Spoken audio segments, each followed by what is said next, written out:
तो वकील साहब जरा पीठ पे साबुन लगा दो भैया। आ जाओ। मजा आ गया।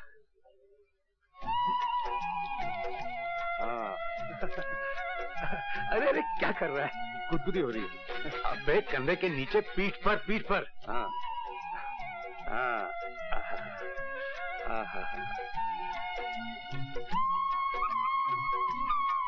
अरे अरे अरे अरे ये हाथ कहाँ जा रहा है?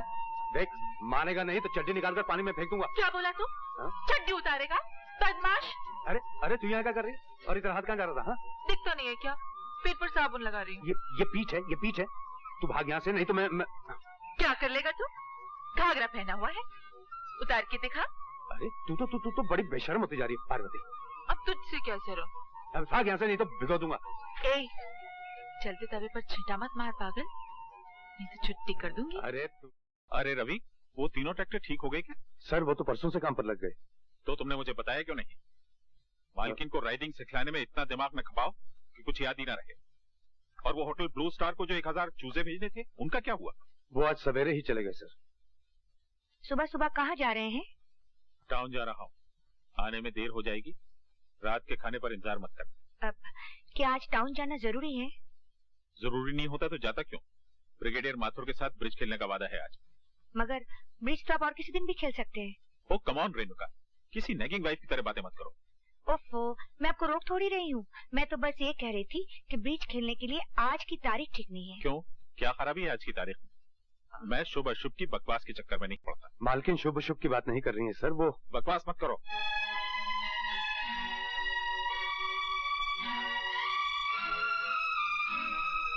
देख लिया ना, इन्हें ब्रिगेडियर के साथ ब्रिज खेलने की डेट याद है, मगर ये याद नहीं कि आज हमारी शादी की सालगिरह है।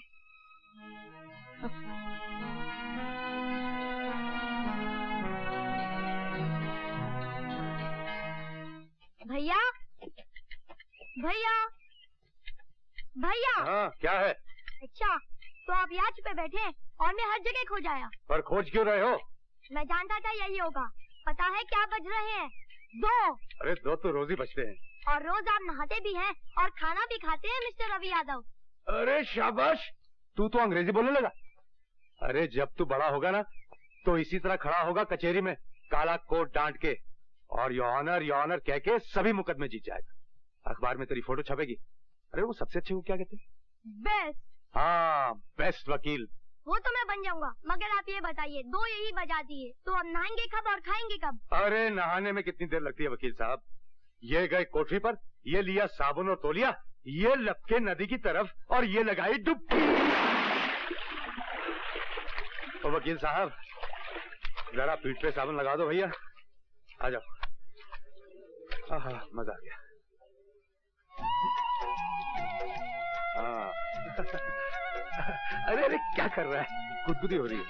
अबे कंधे के नीचे पीठ पर। हाँ हाँ।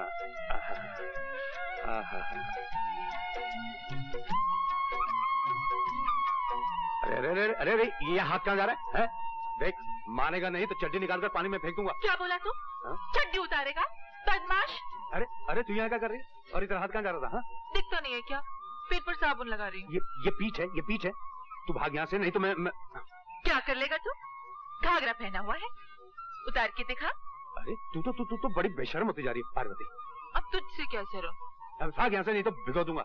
ए, चलते तवे पर छींटा मत मार पागल, नहीं तो छुट्टी कर दूंगी। अरे तू क्या छुट्टी करेगी?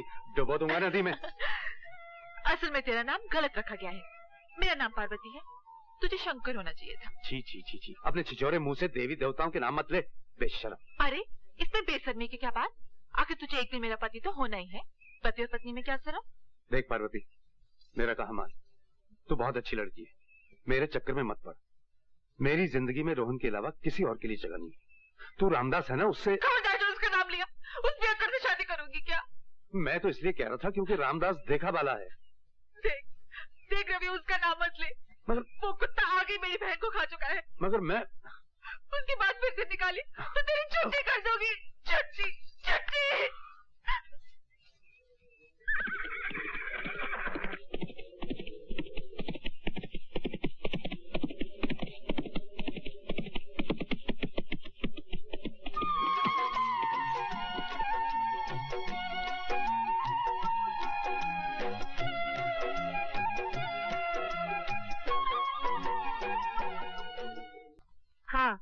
कहना ये था कि आज बम्बई से मेरी एक पुरानी सहेली मुझसे मिलने आ रही है, यशोदा गुजराल। ये तो बहुत अच्छा हुआ मालकिन, कुछ दिनों के लिए घर में चहल पहल हो जाएगी। इतने दिनों बाद मैं तुझे याद आई ना। डार्लिंग मिसेस गुजराल लंबा सफर तय करके आई। क्या ये अच्छा नहीं होगा कि नहा धोकर थोड़ी देर ये आराम कर लें? बॉम्बे में ये करती क्या है सिवाय आराम की? अच्छा? बड़ी शानदार हवेली है रेनू, ब्यूटीफुल। तो चल पहले मैं तुझे हवेली दिखाती हूँ ना। मुझे तो माफी कीजिए, वैसे भी ये हवेली मुझे ज़बानी याद हो चुकी और फिर मुझे कुछ काम भी निपटाने। चले? चलो। ये तो पूरा महल है। अरे रेनू, तुम तो बिल्कुल महारानियों की तरह रहती हो। अच्छा, मुझे पता नहीं था कि महारानियां भी ऐसे ही रहा करती थी। वैसे वकील साहब क्यों नहीं आए? नहीं, वो तो जरा बिजी वकील हैं। मुलाकातें उनसे कम ही होती हैं। मुकदमों, मुवक्किलों, फाइलों और लॉ बुक्स की भीड़ में गुम हो गए हैं। और गुम न हो तो भी क्या करें, कहाँ जी लगाए। मैं माँ तो बन नहीं सकती, इसलिए उन्होंने अपने आप को वकालत में उलझा लिया है। दौलत और शोहरत ने औलाद की जगह ले ली और मैं अकेली रह गई। तेरी टुम्पा कहाँ है? आती होगी, चल। भाई मैं तो गुम हो जाऊं इतने बड़े घर में, अगर तुम गुम हो जाओ इस घर में तो कैसे ढूंढोगे अपने आप को? रोज ही गुम होती हूँ और रोज ही ढूंढ निकालती हूँ अपने आप को। मालिका का, तुमने मेहमान लोगों को देखा? लोग कहाँ रोहन, खाली एक मेम साहब आई हैं। अकेली? हाँ। कोई लड़का लड़की नहीं? मैंने तो सुना उनकी कोई औलाद ही नहीं। हम कुछ फूल तोड़ ले मालिका का? हाँ, जरूर जरूर। ओ बेटी, क्या नाम है तुम्हारा? रोहन यादव। रोहन यादव? अरे भाई तुम तो कमाल के हो, इतनी छोटी सी उम्र में तुम यादव भी हो गए। पता है मैं तुम्हारी जितनी थी ना तो सिर्फ यशु थी। यही रहते हो तुम? जी, मेरे भैया रवि यादव यही काम करते हैं। सारे घोड़े, सारे ट्रैक्टर, सारा फार्म वही देखते हैं। अच्छा, ये सारी चीजें वही देखते हैं? Yes madam. कौन से स्टैंडर्ड में पढ़ते हो? 5th स्टैंडर्ड में। मालकिन की सैलरी आप ही है ना? अच्छा ये बताओ, शरारत करते हो या नहीं? बताओ बताओ। करता हूँ। मैं जानती थी कि तुम शरारत जरूर करते होगे, क्योंकि तुम तो बिल्कुल बाल गोपाल हो। बाल गोपाल? जी ना, बाल गोपाल तो माली काका का नाम है। मैं रोहन यादव हूँ, आपको बताया तो था। Oh sorry Rohan. अच्छा चलो अंदर चलो। अंदर? घर के नौकर लोग मुझे अंदर नहीं जाने देते, कहते हैं कि नौकरों के बच्चों का अंदर क्या काम। गधे हैं घर के नौकर। आओ मेरे साथ। आपके जाने के बाद सब डांटेंगे। कोई नहीं डांटेगा, मैं रेणुका से कह जाऊंगी कि मेरे रोहन यादव को कोई नहीं डांटे। क्या वो भी डांटती है? जी ना, मालकिन तो बहुत अच्छी है, टुम्पा भी बहुत अच्छी है, हम लोग खूब खेलते हैं। बस तो फिर क्या डर है, आओ मेरे साथ। आओ आओ बेटा आओ। आओ मेरे बाल गोपाल से मिलिए मिस्टर सिंह। आंटी आपने बड़ा अच्छा किया कि रोहन को लेके आई। आओ रोहन।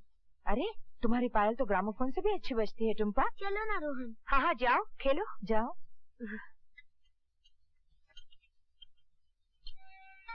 मालकिन तो बहुत अच्छी है और ये जो मेहमान आई है ये भी अच्छी है, मगर तुम मुझे बहुत अच्छे लगते हो।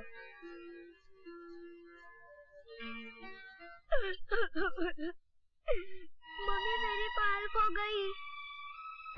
नौकरों के बच्चों के साथ खेलोगी तो और क्या होगा? रोहन चोर नहीं है। क्यों? क्योंकि वो तुम्हारे फेवरेट रवि यादव का भाई। पायल इसी लौंडे ने चुराई होगी। बोल इसकी पायल चुरा कर कहाँ रखी है? डैडी ये चोर नहीं है, ये मेरा फ्रेंड है। तुम चुप रहो बेटी। मैंने चोरी नहीं किया भैया। मिस्टर सिंह आप चुप रहिए मिसेस गुजराल। मालिक बिटिया की पायल तो गुलाब के झाड़ में पड़ी मिली है, ये देखिए। जरूर इसी ने छुपाई होगी। मैंने कहा था ना रोहन चोर नहीं है। मैंने चोरी नहीं किया भैया, मैंने चोरी नहीं किया। अरे इसीलिए तो मना करता हूँ, हवेली के अंदर और हवेली के बाहर के फर्क को पहचान रोहन। हम दोनों हवेली के बाहर की चीज है। चल। आपको बच्चे को मारना नहीं चाहिए था।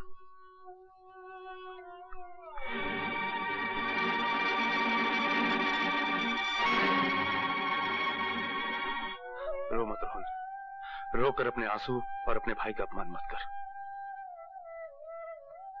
उनके कहने से तू चोर हो तो नहीं गया ना? तू देख लेना, एक दिन मैं तुझे इतना बड़ा आदमी बनाऊंगा कि जिन लोगों ने आज तेरा अपमान किया है ना, वही लोग तुझे सलाम करने में अपना मान समझेंगे। मैं तो जा ही नहीं रहा था, मगर वो मालकिन की मेहमान मुझे अंदर ले गई। मैं जानता हूँ।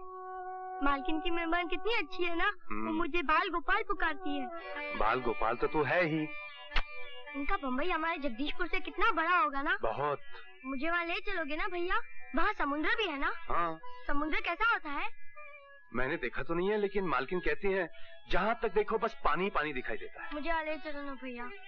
हाँ, एक दिन जरूर लेके जाऊंगा। यशोदा जी, आपने तो मेरा सारा प्रोग्राम अपसेट कर दिया। मैं तो आपको प्राचीन जगदीश मंदिर दिखलाना चाहता था, जिसकी वजह से नगरी जगदीशपुर कहलाती। मेरा तो खुद अभी जाने को जी नहीं कर रहा है भाई साहब, मगर आई अंडरस्टैंड। मगर जब गुजराल साहब की तबीयत ठीक हो जाए तो आप दोनों शुरू। जरूर। वो भी एक आध दिन या हफ्ते के लिए नहीं, एक आध महीने के लिए। प्रॉमिस। सामान रख दिया? जी मालकिन। निकलो। अच्छा। अरे मेरा बाल गोपाल कहाँ है? भैया ये देखिए। नमस्ते मैम साहब। नमस्ते। नमस्ते। मैं बस इतना कहने आई हूँ कि कल जो हुआ वो होना नहीं चाहिए था। ये तो हमेशा होता है मैम साहब। गरीब अमीर का फर्क बहुत बड़ा फर्क होता है, लेकिन आप शायद नहीं समझ सकती, क्योंकि आपने तो गरीबी दूसरों के घरों में देखी होगी। इसलिए मैंने फैसला किया है कि मैं इसे गरीब नहीं रहने दूंगा। गरीब पर सबका हाथ उठ जाता है। मैं इसे पढ़ा लिखा कर वकील बनाऊंगा। वकील क्यों?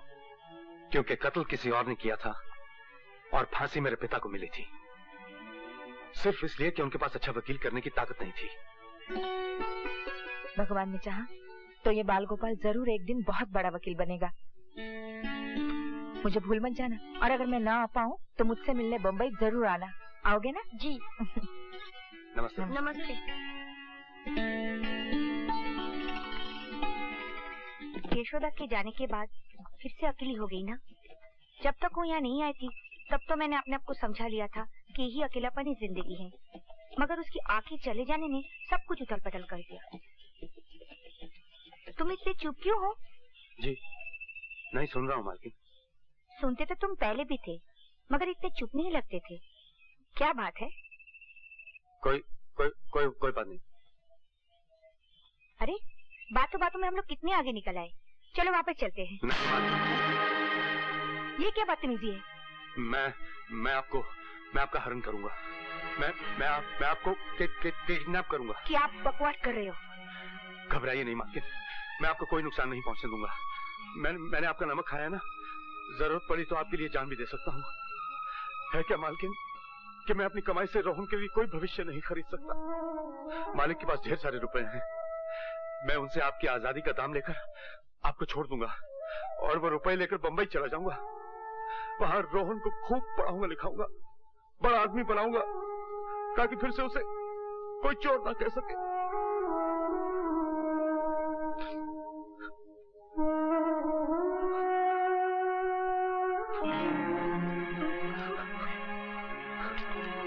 घर चलो, घर चलो। मालकिन।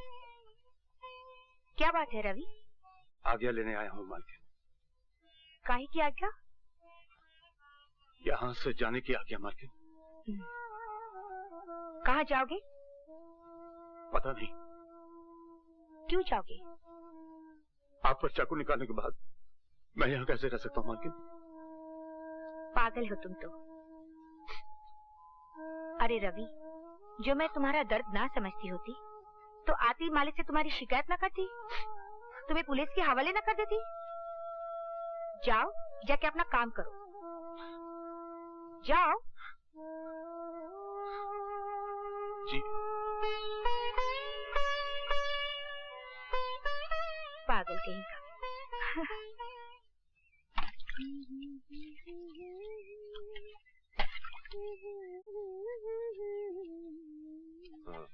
क्या?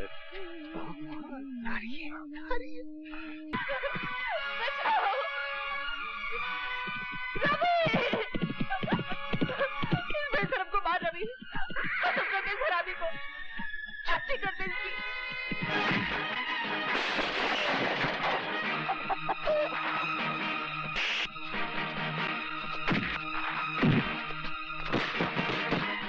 शर्म नहीं आती तुम्हें? पिताजी होते हुए ऐसा करते हो?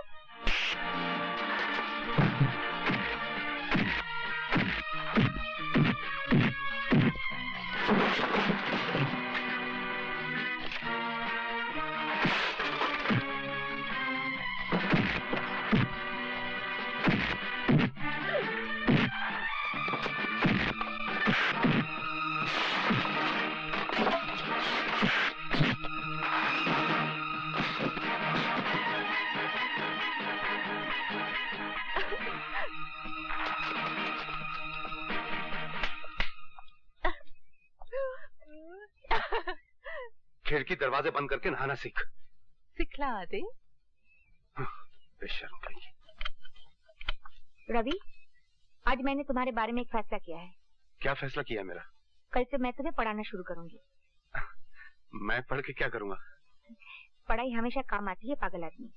थोड़ा बहुत पढ़ लोगे तो बम्बई जाकर अच्छा काम कर सकोगे, अच्छी तनख्वाह मिलेगी और रोहन की जिंदगी भी बना सकोगे।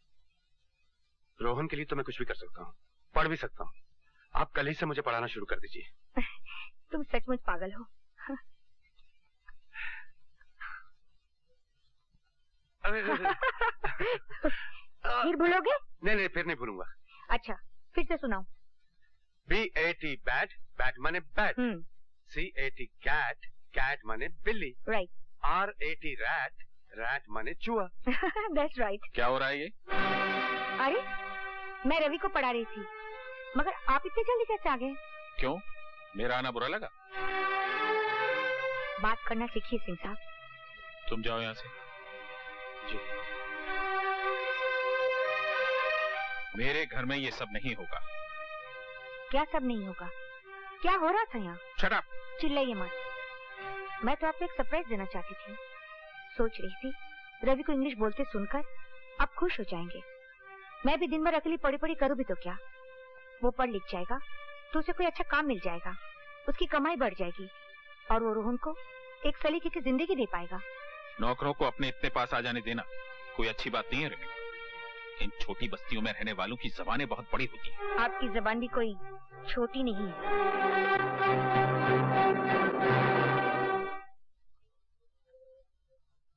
नमस्ते मालकिन।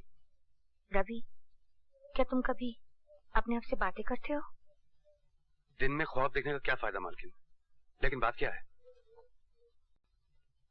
जिंदगी में बहुत जहर फैल गया है रवि। अब तो सांस भी लेना मुश्किल हो गया है। अपने घोड़े से कहो मुझे किसी ऐसे ख्वाबों की बस्ती में ले चले जहाँ मुझे चैन मिले। न जाने आजकल मनोहर सिंह को क्या हो गया है। बिल्कुल अंधा हो गया है। सारे शहर को मालूम है कि रवि का इसकी बीवी के साथ क्या चक्कर है।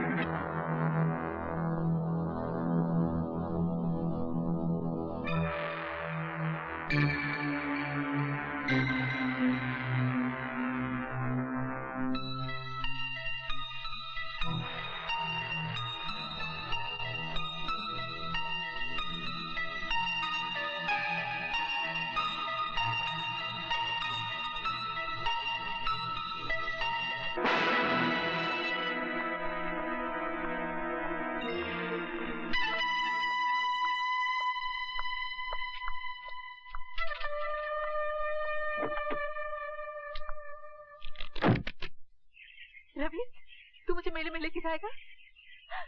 बहुत प्यार करता है ना मुझसे। मेरी तरफ देख, मैं पहनी हूँ घाघर चोली, गाँव की गोरी।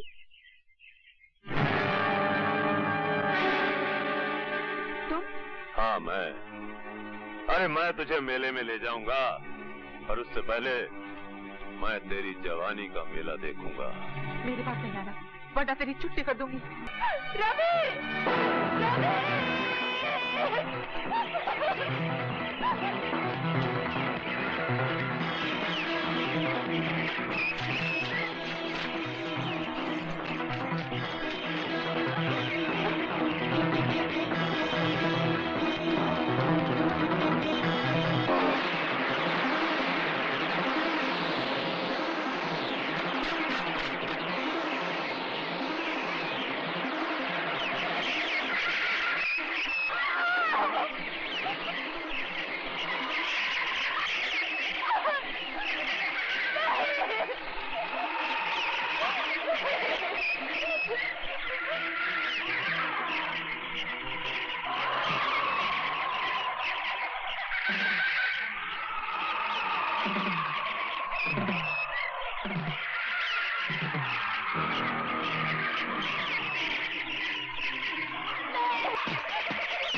हमारा कहना है कि तुमने खुद मुलजिम रवि यादव को पार्वती देवी के साथ बलात्कार करते हुए देखा।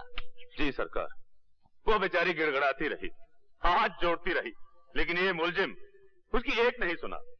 अरे सरकार, हमसे तो ये जुल्म देखा नहीं गया, हमने अपनी आंख बंद कर ली और जब आंख खोल के देखा तो ये अपना काम खत्म करके जा चुका था। नहीं जज साहब, ये सरासर झूठ बोल रहा है। और पार्वती देवी वहां मरी पड़ी थी। तुमने पार्वती देवी को बचाने की कोशिश क्यों नहीं की? अरे साहब, आप इसको नहीं जानते। अगर हम उसे बचाने की कोशिश करते तो उसकी लाश के बगल में आप हमारी लाश भी पाते। Your witness. No questions. आप मुलजिम के बचाव के वकील हैं और आप गवाह से कोई सवाल नहीं करना चाहते जिसका बयान मुलजिम को फांसी के तख्ते तक ले जा सकता है। मुलजिम को अपने वकील से झूठ नहीं बोलना चाहिए योर ऑनर। इस मुलजिम ने मुझसे कहा था कि इसने बलात्कार नहीं किया, मगर अब ये मुअज्जिज गवाह ये बयान दे रहा है कि इसने खुद अपने आंखों से बलात्कार होते हुए देखा। तो इस गवाह से मैं क्या सवाल करूं? मैं सिर्फ इतना ही कह सकता हूं योर ऑनर, इस चश्मदीद गवाह का बयान बलात्कार तो साबित कर सकता है मगर कत्ल साबित नहीं करता, क्योंकि जिस वक्त इसने आंख खोली तो मुलजिम जा चुका था और लाश पड़ी हुई थी। हो सकता है योर ऑनर मुलजिम ने उसे जिंदा छोड़ा हो सकता है किसी और ने पार्वती देवी का कत्ल किया हो। इसलिए अदालत ने अगर इसे फांसी की सजा दी तो वो सरासर अन्याय हो जाएगा योर ऑनर। That's all. ये अपने कैसा वकील खड़ा किया रवि के लिए, जो खुद अपनी क्लाइंट के खिलाफ बोल रहा है। ऐसी बातें अदालत में नहीं की जाती। मगर वो तो घर चलकर बात कर लेना। सरकार कत्ल का जुर्म पूरी तरह साबित नहीं कर पाई, इसलिए यह अदालत इसे कत्ल की पूरी सजा नहीं दे सकती। लिहाजा यह अदालत इसे 12 साल कैद बामुशक्कत की सजा देती है।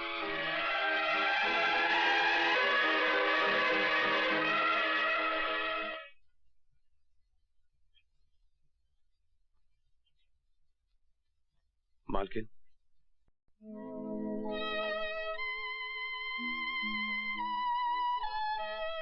मेरी तो कुछ समझ में नहीं आ रहा है कि ये सब क्या हो गया है।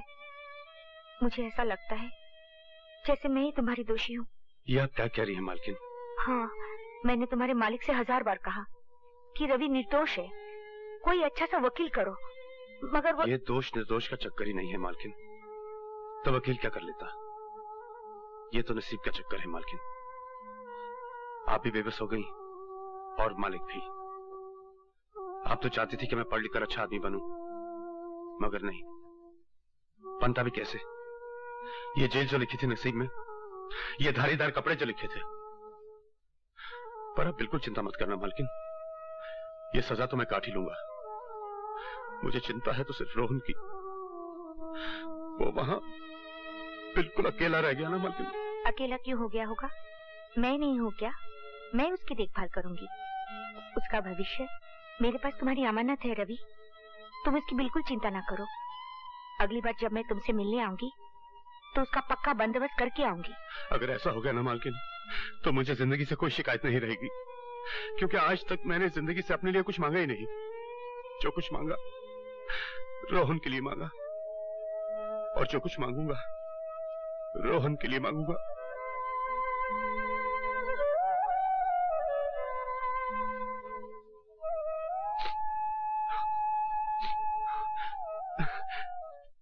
नमस्ते। नमस्ते। आओ बेटा रोहन। क्या देख रहे थे? ये घर तुम्हारा है। भैया कहाँ है? भैया अभी आते होंगे। चलो। अच्छा मालकिन, मैं चलता हूँ। 3 बजे की गाड़ी से मुझे जगदीशपुर जाना है। नमस्ते। नमस्ते। चलो। आखिर मानी नहीं तुम यशोदा, ले यहीं से। अब ये हमारा बेटा है। What is your name बेटा? My name is Vasu Gujral. And what is your mother's name? Her name is Yashoda. Yashoda Gujral. हाँ। अब अपने डैडी का नाम बताओ और उनके चरण छुओ। मेरे डैडी का नाम सूर्यकांत गुजराल है। पाँव छूने की बिल्कुल जरूरत नहीं। यशोदा, तुम शौक से इसकी माँ बन सकती हो, मगर मैं इसका बाप नहीं बनूंगा। मैं किसी मुजरिम कातिल के भाई को गोद नहीं ले सकता। That is final। अब ये तुम्हारी माँ भी है और बाप भी, 2 in 1। तुम इन्हें माता श्री कहो, माता जी कहो, अम्मा कहो, मम्मी कहो, कुछ भी कहो, मुझे तुम डैडी नहीं कहोगे। क्या नहीं कहोगे? डैडी। डैडी। डरो मत बेटा। क्या मैं उन्हें डैडी नहीं कह सकता? अरे ये तो उनका दुर्भाग्य हुआ ना कि तुम जैसा बेटा उन्हें डैडी नहीं कहेगा। तो फिर मैं क्या कहूँ? तुम उनका नाम जानते हो, सूर्यकांत गुजराल, तो तुम उन्हें मिस्टर गुजराल कहा करो। तुम समझ ही नहीं सकती रेणुका कि मेरी जिंदगी में वासु की क्या जगह है। धूप का टुकड़ा भी वही और छाव का टुकड़ा भी। उसके आने के बाद मेरा अकेलापन हमेशा के लिए खत्म हो चुका है। मैं तुम्हें यह भी नहीं समझा सकती कि अपने बाल गोपाल को मैं कितना चाहती हूँ। बस ये समझ लो कि मैं ही उसकी देवकी हूँ और मैं ही यशोदा। मैं इस बाल गोपाल के लिए तुम्हारा जितना भी शुक्रिया अदा करूँ कम है। बहुत बहुत प्यार के साथ तुम्हारी यशोदा।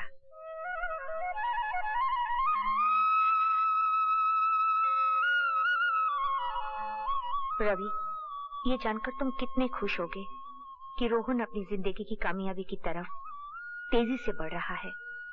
जो जिम्मेदारी तुमने मुझे सौंपी थी उसे पूरा होते देखकर मुझे ऐसा लग रहा है कि मेरा वचन पूरा हो गया हो।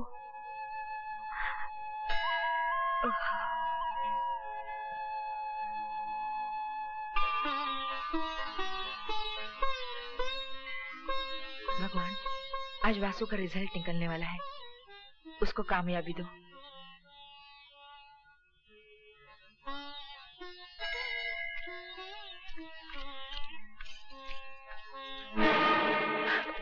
देवा निकालो। अगर मेरे वासु को पता चल गया ना। वासु क्या कुरुक्षेत्र, अर्जुन को गीता का उपदेश देने।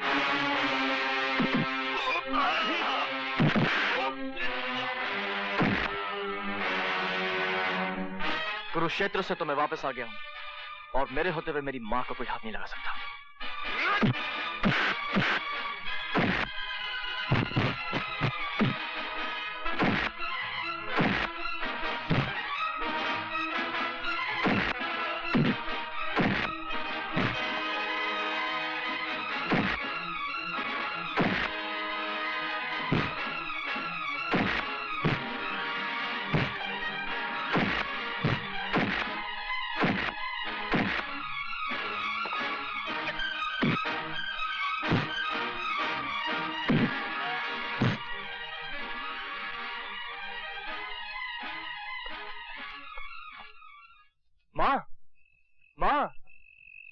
क्या शरारत की है जो मेरे पाँव छू रहा है? माँ, मैंने इम्तिहान पास कर लिया है। अब मैं भी वकील बन गया हूँ। मैं बहुत खुश हूँ। आज तूने मेरे ख्वाबों को सच्चा कर दिखाया। सुना तुमने?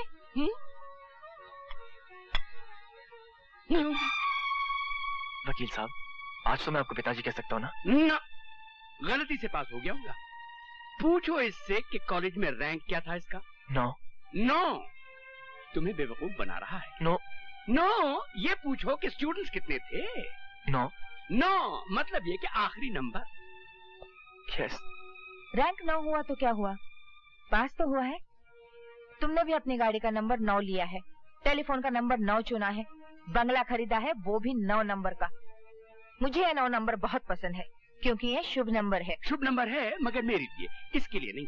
तो क्या तुम्हें इसका वकील बनना अच्छा नहीं लगा? अरे भाई, वकालत तो सच को झूठ और झूठ को सच बनाने का कानूनी लाइसेंस है। तो चलो इस दुनिया के झूठों में एक झूठे का इजाफा और हो गया।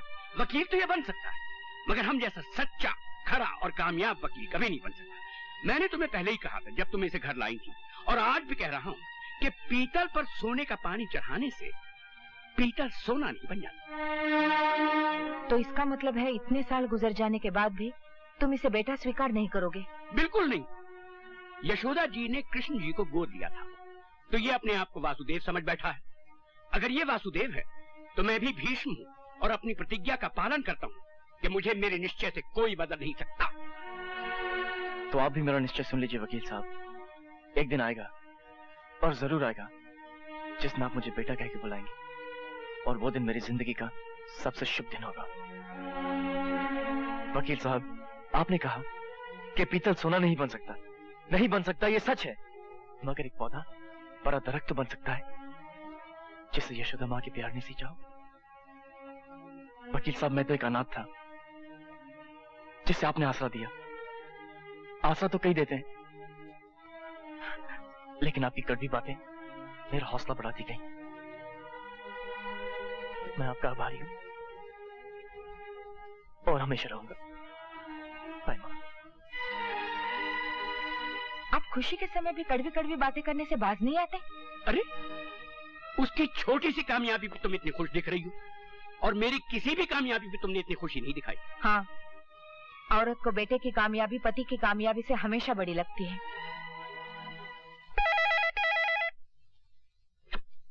हेलो वासु, क्या कर रहे हो यार? कुछ नहीं यार, मिस्टर गुजराल को मेरा पास होना अच्छा नहीं लगा। अगर माँ नहीं होती ना तो ये घर कब का छोड़ चुका होता। अरे भूल जाओ मिस्टर गुजराल को, जल्दी से तैयार हो जाओ, पार्टी में जाना है। किसकी पार्टी? अपने अशोक की। बहुत सी खूबसूरत लड़कियां आएंगी, फ्लर्ट करेंगे। हैं? अच्छा ठीक है, मैं आता हूँ। अच्छा हो तूने फोन किया यार, मैं बहुत बोर हो रहा था। Okay bye. बाय। वहाँ तो बहुत ही मजा आया। हेलो, बहुत देर कर दी। माय गॉड वासु, ये लड़की तो ब्यूटी की पूरी स्पेलिंग है। ये है मेरी dance teacher Judy. Hi, how are you? Fine, आइए। Nice party. Quite good. Ashok की पार्टीज हमेशा ऐसी होती है। इनसे मिलिए, ये पायल है।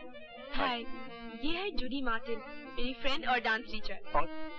वासुदेव गुजराल, पता नहीं तुम्हें मुझसे मिलकर खुशी हुई है नहीं, मगर मुझे तुमसे मिलकर बहुत खुशी हुई है। वो क्यों? क्योंकि तुम इस दुनिया की दूसरी सबसे ज्यादा खूबसूरत लड़की हो। Thanks for the compliment. मगर पहली सबसे ज्यादा खूबसूरत लड़की कौन है? मेरी माँ। चलो।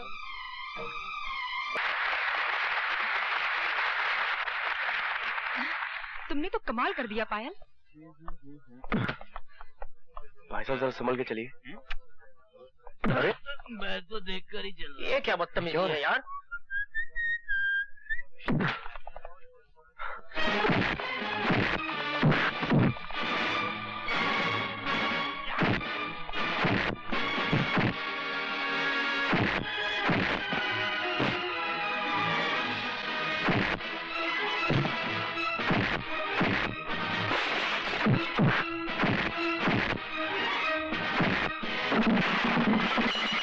गुजराल, मैं अशोक बोल रहा हूँ, आप जल्दी से आ जाइए।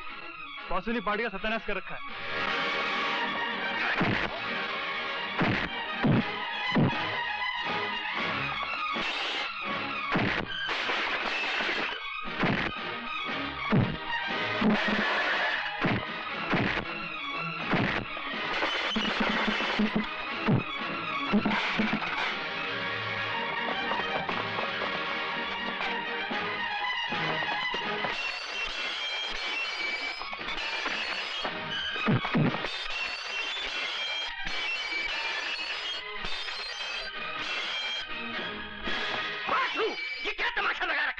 मिस्टर गुजराल, मैंने तो कुछ नहीं किया है।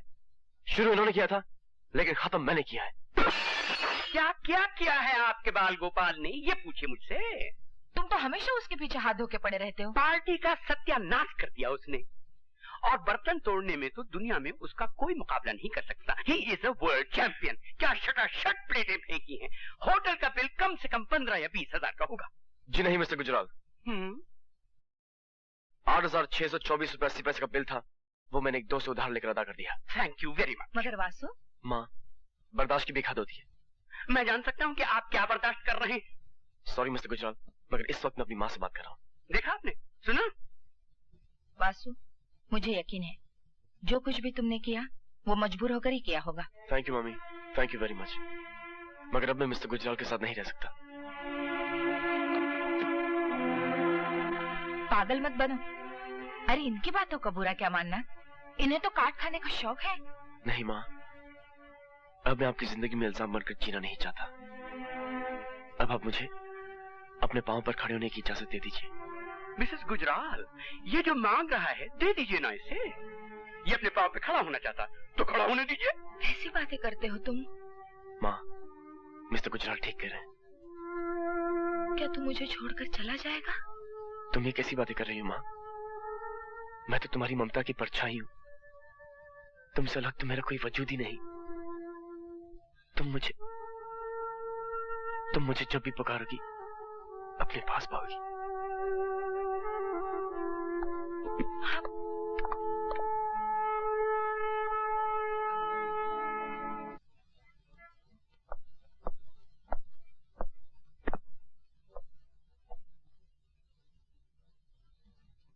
मैं समझ गया। क्या समझे? यही कि उस काले कोट की हर जेब खाली है। But don't you worry my boy, असल चीज है जेब, यू नो, पॉकेट। पॉकेट है तो भरेगा भी। मैं किसी की जेब में नहीं रहना चाहता प्रशांत। कभी कोटा की तमाशा देख। इस डिस्कस्टिंग यार। 4 महीनों के अभी तक केस नहीं मिला। लगता है आज लंच नहीं खाया। मेरी जेब में हाथ डालो और 20-20 के 2 नोट हैं, उसमें से एक उठा लो और जाकर छोले भटूरे खाओ। फिर बात करेंगे। छोड़ यार, महीनों से तेरी जेब में हाथ डाल के जी रहा हूँ। माय डियर वासुदेव गुजराल, भगवान या दर्जी तो जेब बनाता ही इसलिए है कि दोस्त उसमें हाथ डाल सके, हैं?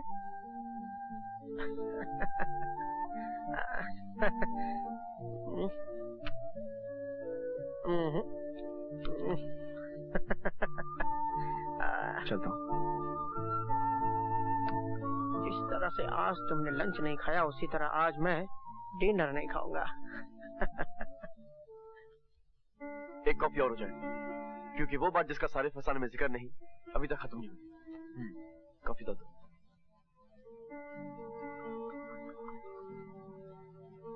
Thank you.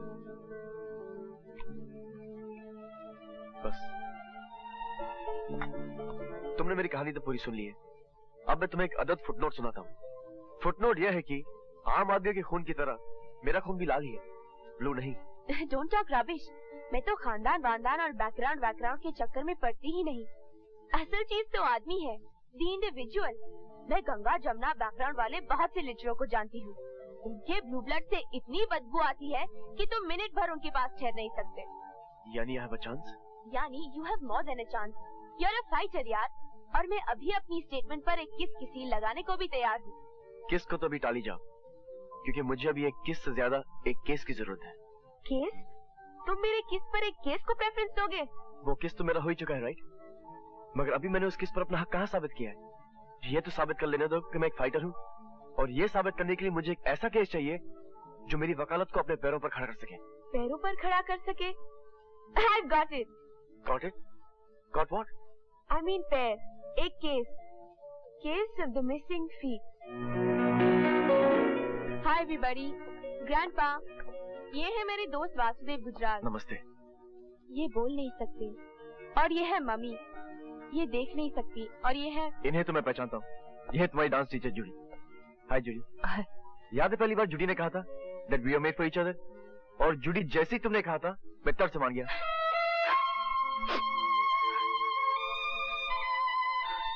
So Judy, how's life? How's your dancing life? Life? Dancing life? Sorry Judy, मगर मैंने तो ऐसी कोई बात नहीं कही। जूडी की जिंदगी से डांस निकल चुका है वासु। मगर ये हुआ कैसे? एक ड्रंक ट्रक ड्राइवर इसे कुचलता हुआ निकल गया। ये 4 घंटे तक वहाँ पड़ी रही। फिर कहीं पुलिस आई और इसे अस्पताल ले गई। जब इसे होश आया तो इसकी टांगे काटी जा चुकी थी। इन्होंने तो पुलिस को ट्रक का नंबर भी बताया, मगर पुलिस दूसरे जरूरी काम में उलझी हुई थी। मैंने भी जिद पकड़ ली कि ये केस यही नहीं खत्म होगा, और अल्टीमेटली पुलिस को ये केस कोर्ट तक ले जाना पड़ा। मगर सामने वाले बहुत पैसे वाले थे। जज पर दबाव पड़ा और जज ने जूडी की कटी हुई टांगों का कॉम्पेंसेशन 20,000 ठहराया। अगर ये कॉम्पेंसेशन ठीक है तो कोई बात नहीं, ठीक नहीं है तो फिर लड़ो ये केस। लड़ोगे? हाँ लड़ूंगा, और जीतूंगा भी। जूडी, इस एक्सीडेंट का कोई गवाह है? हाँ वासु, हाँ। 2 गवाह है और एक उसका ग्राहक। वो बेचारी गाड़ी से उतरकर आई भी, और उसका ग्राहक पुलिस लेने गया, मगर वो आया ही नहीं। तो क्या वो गवाही देने आई थी? क्या बात करते हो वासु? फिर जूडी के वकील को गवाही लेना नहीं आया होगा। जूडी, एफआईआर किस पुलिस स्टेशन में लिखवाई गई थी? Nagpada police station. नागपाड़ा। मगर मेरी मानिए तो आप इस केस में हाथ मत डालिए। क्यों? क्योंकि रत्नाबाई को आप नहीं जानते। उसकी ताकत और उसकी पहुंच को मैं अच्छी तरह जानता हूँ। रत्नाबाई जो कुछ भी हो, कानून से बड़ी तो नहीं होती इंस्पेक्टर सामंत। पता नहीं। खैर, उनका कद नाप कर आपको बता दूंगा। फिलहाल आप मुझे उनका पता बताइए। साहब, वो हरामी असली पुलिस वाला अफसर है, बीवी बच्चे वाला भी है। वो साला ट्रक ड्राइवर को पहचान लिया था। अच्छा। अपना इज्जत बचाने को भाग गया था सेठ। घरवाली को कैसे बोलता मेरे साथ उस टाइम क्या कर रहा था। ये इज्जत भी बड़ी लफड़े वाली चीज है सेठ। उसका नाम क्या है और रहता कहाँ है? येरवड़ा जेल में ड्यूटी कर रहा है। नाम धनीराम है। 5 लाख खर्चता इसने। Vasudev Gujral, please sit down. Thank you. हाँ तो कहिए मिस्टर गुजराल, मैं आपकी क्या सेवा कर सकता हूँ? एक केस के सिलसिले में आपको थोड़ा सा कष्ट देना था। मुझे? जी हाँ, क्योंकि आप चश्मदीद गवाह हैं। मैं बॉम्बे के किसी केस में चश्मदीद गवाह हूँ? That's right. चश्मदीद गवाह होने का मतलब ये कि केस क्रिमिनल है। That's right. क्या केस है? पहले आप मुझे ये बताइए कि आप चंपा नाम की किसी सड़क छाप लड़की को जानते हैं? It's none of your business, mister Gujral. That's right, mister Vinayak. मगर इन दैट केस मुझे आपको समन करना पड़ेगा, और वो मैं करना नहीं चाहता, क्योंकि कुछ ही दिनों में आप रिटायर होने वाले हैं और आपका सर्विस रिकॉर्ड बेदाग है। मिस्टर विनायक, मैं अपना होमवर्क करके आया हूँ। मुझे आपसे सिर्फ इन्फॉर्मेशन चाहिए, और वो भी ऑफ द रिकॉर्ड, वरना खामखा आपकी घरेलू जिंदगी गड़बड़ जाएगी। Thank you. मिस्टर विनायक, कुछ दिनों पहले आपने ग्रांट रोड पर एक कार एक्सीडेंट देखा था। ग्रांट रोड पर? याद कीजिए, चंपा भी आपके साथ थी। गलती उस घायल होने वाली औरत की थी या उस ड्राइवर की? ड्राइवर की। Are you sure? 100%। कानून मुर्दा लफ्जों का ढेर नहीं है योर ऑनर। कानून आंखों पे पट्टी बांधे, हाथ में तराजू लिए खड़ी कोई मूर्ति भी नहीं है। कानून समाज की जीवन प्रणाली है, समाज की शह रग है। मैं ये सब इसलिए कह रहा हूं योर ऑनर, क्योंकि इस केस में कानून ने अन्याय ही नहीं बल्कि अपना अपमान भी किया है। मिस्टर गुजराल, आप कंटेम्प्ट ऑफ कोर्ट की सीमा रेखा तक आ चुके हैं। सच कभी अदालत की तौहीन नहीं कर सकते योर ऑनर, लेकिन आप पहले पूरा सच तो सुन लें। आपने उस लड़की की हालत नहीं देखी जिसकी फरियाद लेकर मैं आपके पास आया हूं। वो एक डांसर थी, डांस ही उसकी जिंदगी थी और उसकी रोजी भी। उसके घुंघरू उसके खानदान का पेट पालते थे। उसके घुंघरू उसके छोटे भाई बहन की स्कूल की फीस देते थे, अंधी मां की दवाई का दाम देते थे, घर का किराया देते थे, बिजली का बिल देते थे। लेकिन योर ऑनर, घुंघरू पहनने के लिए तो पैरों की जरूरत होती है, जो अब जूडी के पास नहीं है। इसलिए मैं अदालत को यह बताने की कोशिश कर रहा हूं कि उस एक्सीडेंट में जूडी की टांगें नहीं कटी थी। उस एक्सीडेंट में जूडी की खानदान की जिंदगी कट गई थी। एक खानदान की जिंदगी का मुआवजा सिर्फ 20,000, सिर्फ 20,000 your honour. But mister Gujral. Your honour, मैं यहां मुआवजा मांगने नहीं आया हूं। मैं यहां इंसाफ की तलाश में आया हूं, क्योंकि इंसाफ ही उस औरत के जख्मों का मलहम बन सकता है। मगर कानून सिर्फ कटी हुई टांगों का मुआवजा दे सकता है मिस्टर गुजराल। मैं मानता हूं योर ऑनर, मगर पहले उस पैर की कीमत तय करनी पड़ेगी। एक डांसर की पैर की कीमत क्या हो सकती है योर ऑनर? एक डांसर की पैर की कीमत तो कोई बिरजू महाराज ही तय कर सकते हैं। मैं समझता हूं mister Gujral, I understand. No your honour, you still don't understand. अब तक इस अदालत ने मिस जूडी को देखा ही नहीं, इसलिए मैं दरख्वास्त करूंगा कि यह अदालत एक कमीशन बनकर मिस जूडी के घर चले और देखे कि उस घर में मिस जूडी के कटे हुए पैरों का क्या मतलब है, और उन कटे हुए पैरों का मतलब समझ लेने के बाद यह अदालत मिस जूडी के लिए कोई मुनासिब मुआवजा तय करे। That's all, Your Honor.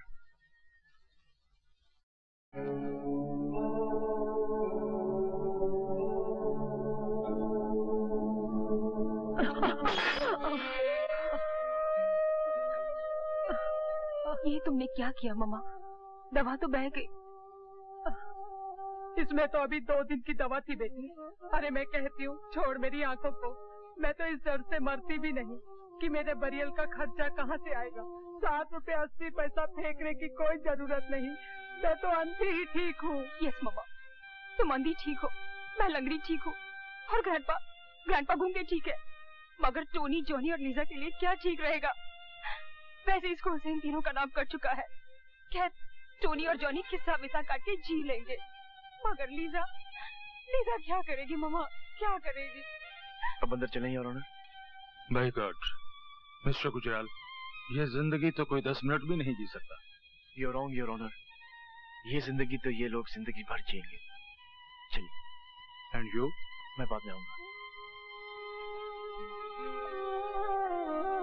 Excuse me. जज साहब, आप प्लीज जज साहब, हम पर दया कीजिए। मुझे मालूम है कि 6 महीने का किराया देना बाकी है। मैं कुछ न कुछ करके ये किराया अदा कर दूंगी सर। आप लैंडलॉर्ड को इतना बता दीजिए कि जूडी एक मजबूर छोकरी है। बस सर, मुझे थोड़ा सा वक्त दीजिए प्लीज। नहीं नहीं, मैं तुम्हें यहाँ से निकालने नहीं आया हूँ। मैं तो तुमसे ये कहना चाहता हूँ कि तुम्हें वाकई कम मुआवजा मिला था। तुम्हें कम से कम 5 लाख मुआवजा मिलना चाहिए, ताकि तुम अपने खानदान समेत इज्जत के साथ जी सको, अपनी माँ का इलाज करवा सको, अपने भाइयों और बहनों को अच्छी एजुकेशन दे सको। Thank you sir, thank you very much.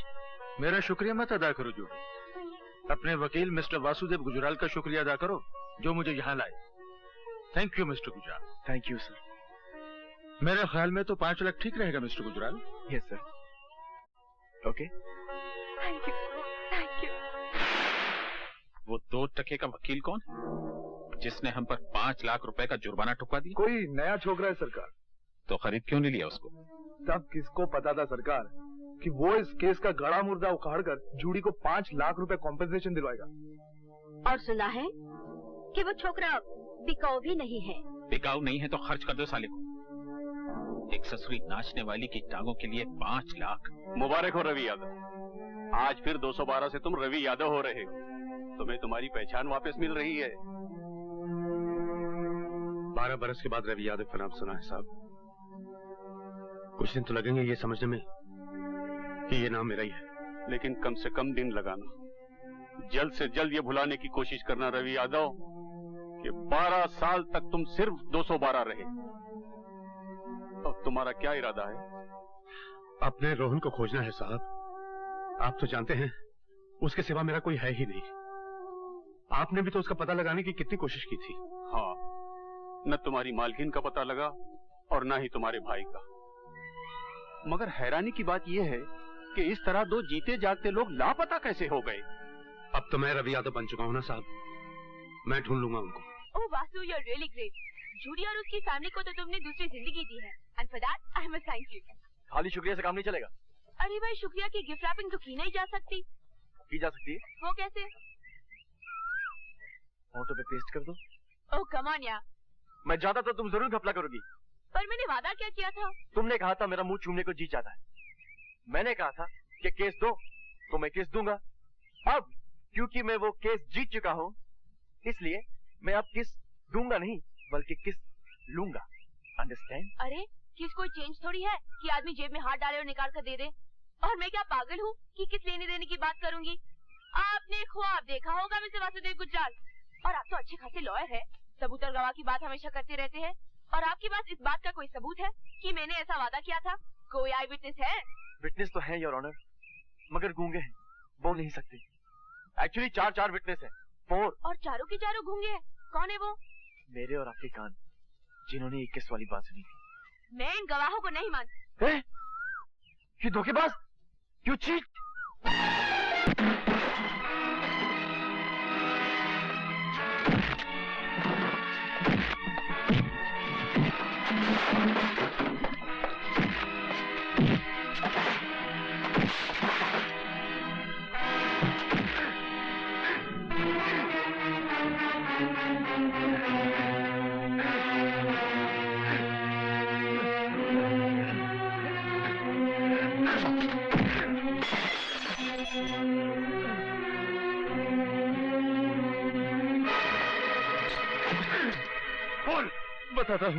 बताता हूँ, मालिक ने मुझे माल खिलाया था कि मैं तुम्हें बीच से हटा दूं। क्यों? उन्हें शक हो गया था कि मालकिन का तुम्हारे साथ टाका भिड़ा हुआ है। मालकिन से? अरे वो तो मेरे लिए देवी समान है। अरे जब आदमी बड़ा हो जाता है ना भैया, तो रास्ते छोटे पड़ जाते हैं। मालिक को शक था, बस बात खत्म। बोल, पूरी बात बोल। बताता, पूरी बात बताता। तू मुझे ब्लैकमेल करेगा नमक हराम? हम तो अंग्रेजी जानते भी नहीं मालिक। आज तू तीसरी बार पैसे मांग रहा है और घुमा फिरा कर उसी हरामजादे की बात निकाल लेता है। अरे रुपया तो हाथ का मैल है मालिक, और आपके पास इस मैल की कोई कमी भी नहीं है। भगवान मालकिन को जिंदा रखे, बस चेक की तरह काटते जाइए आप उन्हें। जरा सोचिए तो, कैसी कैसी खिदमत की है मैंने आपके वास्ते। उस रवि यादव को 12 साल के लिए दूर कर दिया मालकिन से। पहले पारो के साथ बलात्कार करना पड़ा आपके वास्ते, फिर उसका कत्ल करके रवि यादव को कत्ल और बलात्कार में फंसाना पड़ा आपके वास्ते। अरे इतने बड़े काम के लिए 10, 20, 50 हजार की हैसियत क्या है? इस बार 20,000 दे दीजिए, फिर नहीं मांगूंगा। याद रख, दीदी चोर का एक सिरा मेरे हाथ में है। चिल्लाइए मत मालिक, अगर आप नहीं देंगे तो मालकिन से ले लूंगा। जलील आदमी, तूने उस मासूम लड़की के साथ बलात्कार किया, तूने उसे कत्ल किया और अपना जुर्म उड़ा दिया रवि को। तुम्हें रवि की इतनी फिक्र क्यों है? तुम चुप रहो, तुमसे तो मैं पुलिस स्टेशन से लौटने के बाद ही बात करूंगी। तू मेरे साथ पुलिस स्टेशन चल और चलकर अपने जुर्मों का इकबाल कर कि उस बलात्कार और कत्ल से रवि यादव का कोई ताल्लुक नहीं था। मगर जो मैं सच बोला तो मालिक भी फंस जाएंगे मालकिन। तू चलता है या मैं चलाऊं गोली? तू चल के सच बोल, सच के लपट में चाहे जो भी आ जाए। तू तो किराए की छुरी है जग्गू, कातिल तो तेरी मालिक ही है, सजा उन्हें मिलनी ही चाहिए। तू चल।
एक्सीडेंट के बाद मालकिन भी बच गई और सुना है हवेली के पुराने नौकर विष्णु के यहाँ रहती है।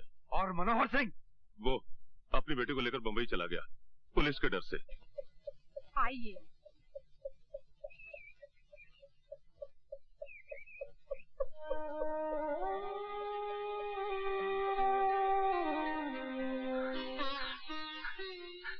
मालकिन,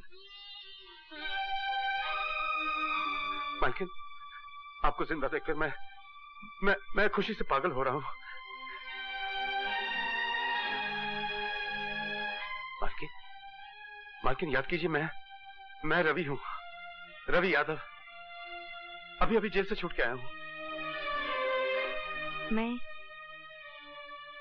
मैंने कभी तुम्हें देखा ही नहीं। मैं आपके यहाँ नौकरी किया करता था मालकिन। आप मेरे साथ घोड़े पर सवारी करने जाया करती थी और आपको सवारी करते देखकर मेरा छोटा भाई रोहन हंसा करता था। वो छोटा सा रोहन आपकी टुम्पा का दोस्त। टुम्पा कहाँ है मालकिन? मेरा भाई रोहन कहाँ है? कौन टुम्पा? कौन रोहन? मैं किसी रोहन और टुम्पा को नहीं जानती। ऐसा मत कहिए मालकिन, ऐसा मत कहिए। याद कीजिए मालकिन, भगवान के लिए याद कीजिए। आपने मुझसे वादा किया था कि मेरे जेल से छूट के आ जाने तक आप रोहन का ख्याल रखेंगी। कहाँ है मेरा भाई रोहन? याद कीजिए मालकिन, बताइए ना। हमारे वैजी ने बहुत कोशिश की बेटे, पर इसकी याददाश्त वापस नहीं आई। तुम इसे शहर ले जाओ और किसी अच्छे डॉक्टर को दिखाओ।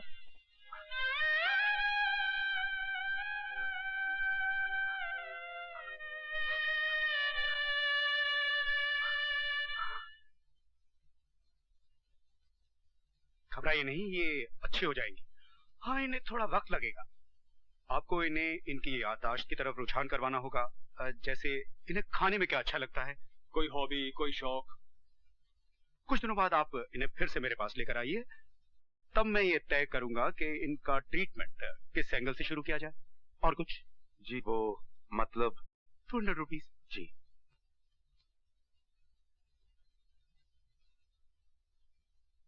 चलिए मालकिन। Thank you doctor. You welcome.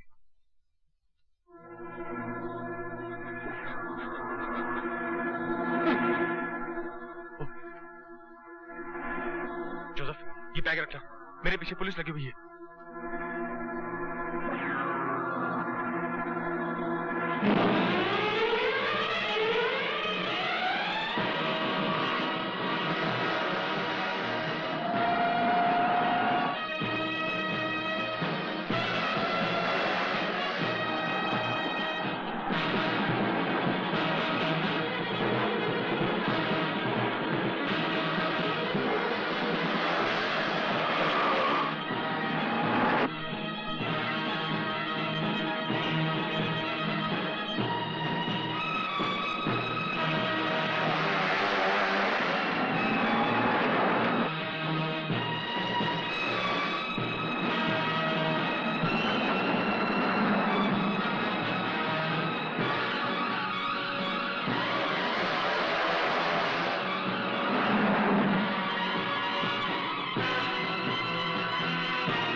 चलो बैठो।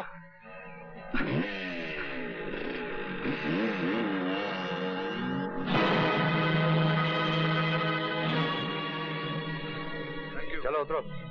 मेरा नाम जोसेफ लोबो है। तुम्हारा नाम क्या है? मैं तुम जैसों को अपना नाम नहीं बताया करता। तुम्हारे लिए मैं 212 हूँ। 212? अच्छा ये बताओ 212, जब तुम मुझ जैसे को अपना नाम नहीं बता सकते तो फिर तुमने मुझे बचाया क्यों? मैं 1 नंबर का आदमी हूँ और तुम्हारे पास 2 नंबर का माल है। अच्छा, मतलब तुमने मुझे नहीं इस बैग को बचाया। आदमी तेज भी हो, काम के भी हो। अब तुम मुझे वो कहावत सुनाओगे कि जान है तो जहान है। ये लो। अपना गंदा बैग अपने पास रखो। अपनी जान बचाने की मजदूरी निकालो। 10,000 रुपए। 10,000? मेरी जान की कीमत उससे कहीं ज्यादा है 212। 10,000 निकालो, मुझे देर हो रही है। जानते हो इस बैग में कितना माल है? 80 लाख के हीरे और 10 लाख कैश। अब भी सिर्फ 10,000 लोगे? बहुत बकते हो तुम। 10,000 रुपए निकालो और अपना रास्ता नापो। कमाल के आदमी हो। 4 दिन मेरे साथ काम करो, करोड़पति बना दूंगा। मैं तुम जैसे मैले आदमियों के साथ काम नहीं किया करता। अच्छा मान लो अगर मुझे तुम्हारी जरूरत पड़े तो? जब मुझे तुम्हारी जरूरत पड़ेगी तो मैं तुम्हें ढूंढ लूंगा। I don't understand you. कोशिश भी मत करना। ये 212 क्या नाम हुआ? वो तो अपना नाम यही बताता है सर, और हमें नाम से क्या मतलब। हमें तो काम लेना है और ये आदमी हमारे बहुत काम का है सर। ये भी ठीक है, वो जो मांगे वो दो, लेकिन भर्ती कर। इसी बात पर तो वो तैयार नहीं होता सर। मैंने उसे बहुत समझाया पर वो यही कह गया कि जब उसे कोई जरूरत होगी तो वो खुद आ जाएगा। उसने तो अपना पता तक नहीं बताया। अजीब आदमी है, 1,00,000 2 लाख ले सकता था, बस 10,000 लेके गया। भगवान करे उसे जल्दी ही कोई जरूरत पड़े और वो मिलने आए। वो तो बहुत ही काम का आदमी है। मगर वो मुस्तकिल काम नहीं करेगा रत्नाबाई। तू क्या जाने रत्नाबाई और रत्नाबाई की कशिश को। मैं तो चुंबक हूँ, चुंबक। बको मत रत्ना, तुम ढल चुकी हो, कीली बारूद का ढेर हो। उस 212 को मुझ पर छोड़ दो। आओ बच्चों, आओ आओ आओ। ये अरे अरे जल्दी मत करो, सबके लिए बहुत है। ये लो तुम भी लो। हाँ, एक एक, सिर्फ एक एक। हाँ ये लो, सबके लिए है। ये लो, बस एक एक एक एक। और मेरा नाम विद्या है, मैं स्कूल की टीचर हूँ। जानता हूँ, मेरा नाम रवि है। आप बच्चों को ये किताबें पेंसिल? जिंदगी में खुद तो लिख पढ़ ना सका, इसलिए जब भी पैसे हाथ लगते हैं इन बच्चों पर खर्च करता हूँ। मन को शांति मिलती है। कहाँ रहते हैं आप? वो सामने वाले मकान में। कुछ दिन हुए इस मोहल्ले में आया हूँ। अगर शाम को स्कूल बंद होने के बाद कुछ देर के लिए आप मेरे घर आए तो बहुत उपकार होगा। जरूर आऊंगी।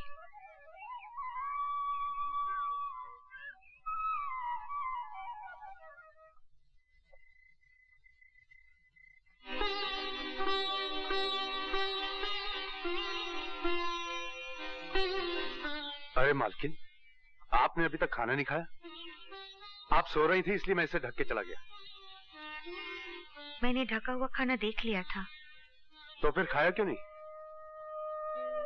अकेले कैसे खाती? तुमने खाना खा लिया? अरे मालकिन, अब मैं क्या बताऊं इन बस्ती वालों का। नाश्ते पर इतना ठूस दिया कि अब मैं ज्यादा बोलूं तो बात की जगह मुंह से नाश्ता निकलने लगेगा। लीजिए खा लीजिए। आज मैंने आपके लिए कड़ी बनाई है। आपको तो याद होगा, कड़ी पर तो रोहन की जान जाती थी। पता नहीं अब वो कहाँ होगा। लीजिए खा लीजिए।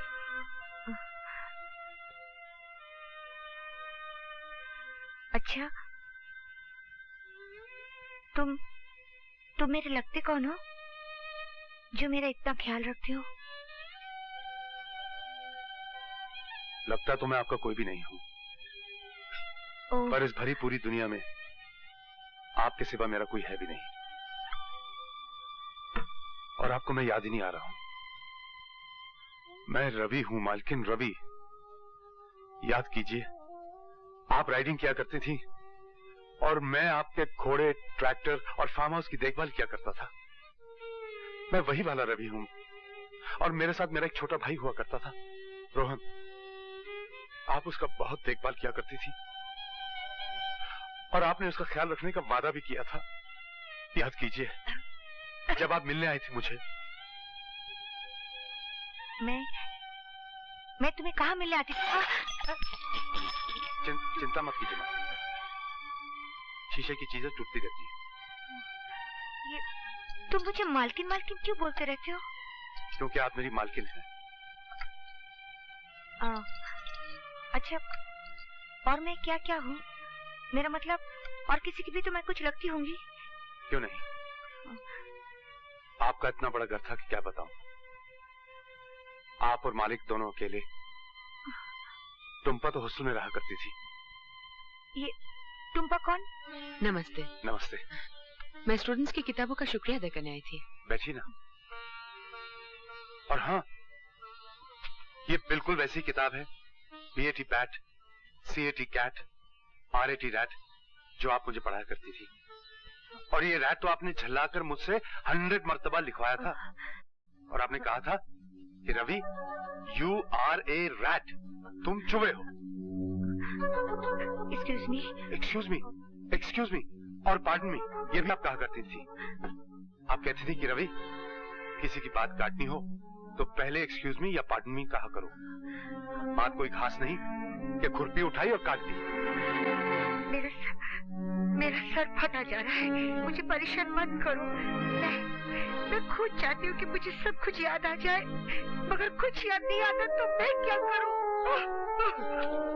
ठीक है, आप लेट जाइए, अब मैं आपको परेशान नहीं करूँगा।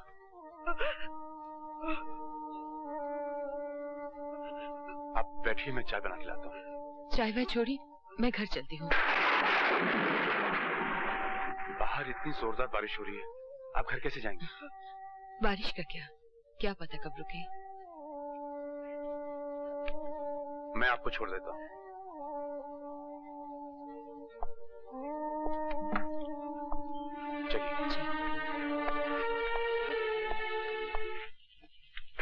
एक बात पूछूं?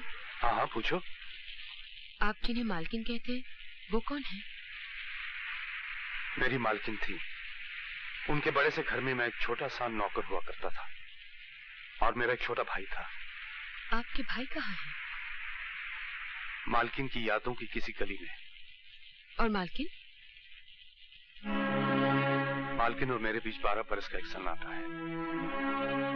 ना उनका कोई रहा और ना ही कोई मेरा। मुझे सब कुछ याद है और उन्हें कुछ भी याद नहीं। उनकी यादों के साथ मेरा भाई रोहन भी गुम हो गया है। उनकी यादें मिले तो मेरा भाई रोहन मिल जाए। और ये 12 बरस का सन्नाटा क्यों? मैं जेल में था। जेल?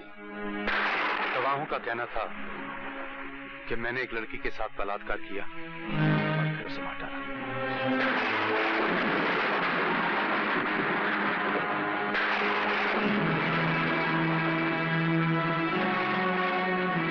जज ने मेरी बात नहीं मानी और मेरे पास अपनी बेगुनाही साबित करने के लिए ना कोई सबूत था और ना ही कोई गवाह। तुम्हारा जी चाहे तो जज की बात मान लो और जी चाहे तो मेरी।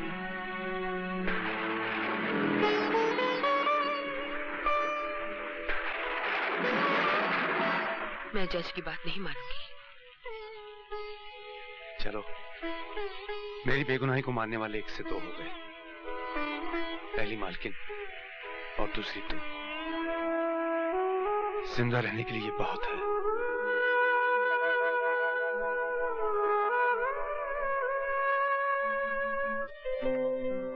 स्माइल, थोड़ा सा और स्माइल करो ना, और थोड़ा सा। तुम मेरी तस्वीर खींच रहे हो या मेरी दांतों की? बात हो गया, चलो चलकर कहीं बैठते हैं। चलो चलो। वासु, तुम मुझसे प्यार करते हो? ये कैसा सवाल है? बोलो ना। हाँ, अपनी जान से भी ज्यादा प्यार करता हूँ, बहुत प्यार करता हूँ। लेकिन तुम मुझसे प्यार क्यों करते हो? क्योंकि तुम दुनिया की सबसे बदसूरत लड़की हो। क्या? हाँ, अरे जो भी मैं कहूँ उसका एकदम उल्टा समझ लेना। मैं तो किसी दूसरी लड़की की तरफ आंख उठा के भी नहीं देखूंगा। सच? सच। तुम वहां क्या देख रही हो?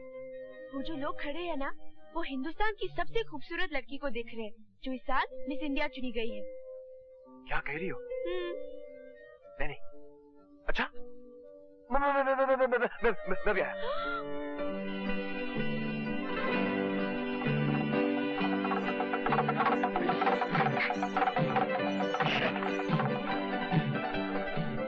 क्या मजाक है पायल?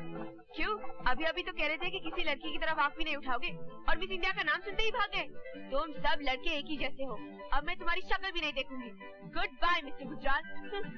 पायल, तुम लड़की में यही तो खराबी होती है, जरा जरा सी बात पे रूठ जाती हो। अच्छा बाबा, मुझे माफ कर दो। अब मैं किसी लड़की की तरफ आंख उठाकर भी नहीं देखूंगा, चाहे वो बंदरिया ही क्यों ना हो। ओह, क्या हुआ? आंखें क्यों बंद की है? वहाँ एक लड़की पास हो रही थी इसलिए।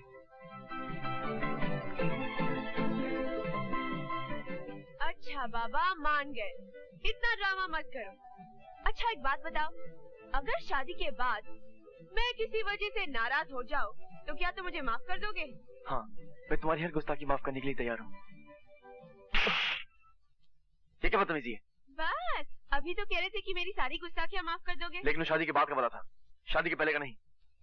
अच्छा, अगर मैंने तुम्हारी कोई कीमती चीज तोड़ दी तो? मैं तुम्हें माफ कर दूंगी। माफ कर दोगी? पक्का? ये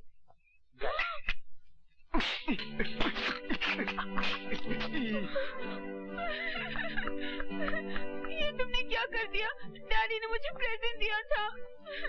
अरे अभी अभी तो तुमने कहा था कि अगर मैं तुम्हारी कोई कीमती चीज तोड़ दूं तो तुम मुझे माफ कर दोगी, और अभी अभी तुम रोने लगी।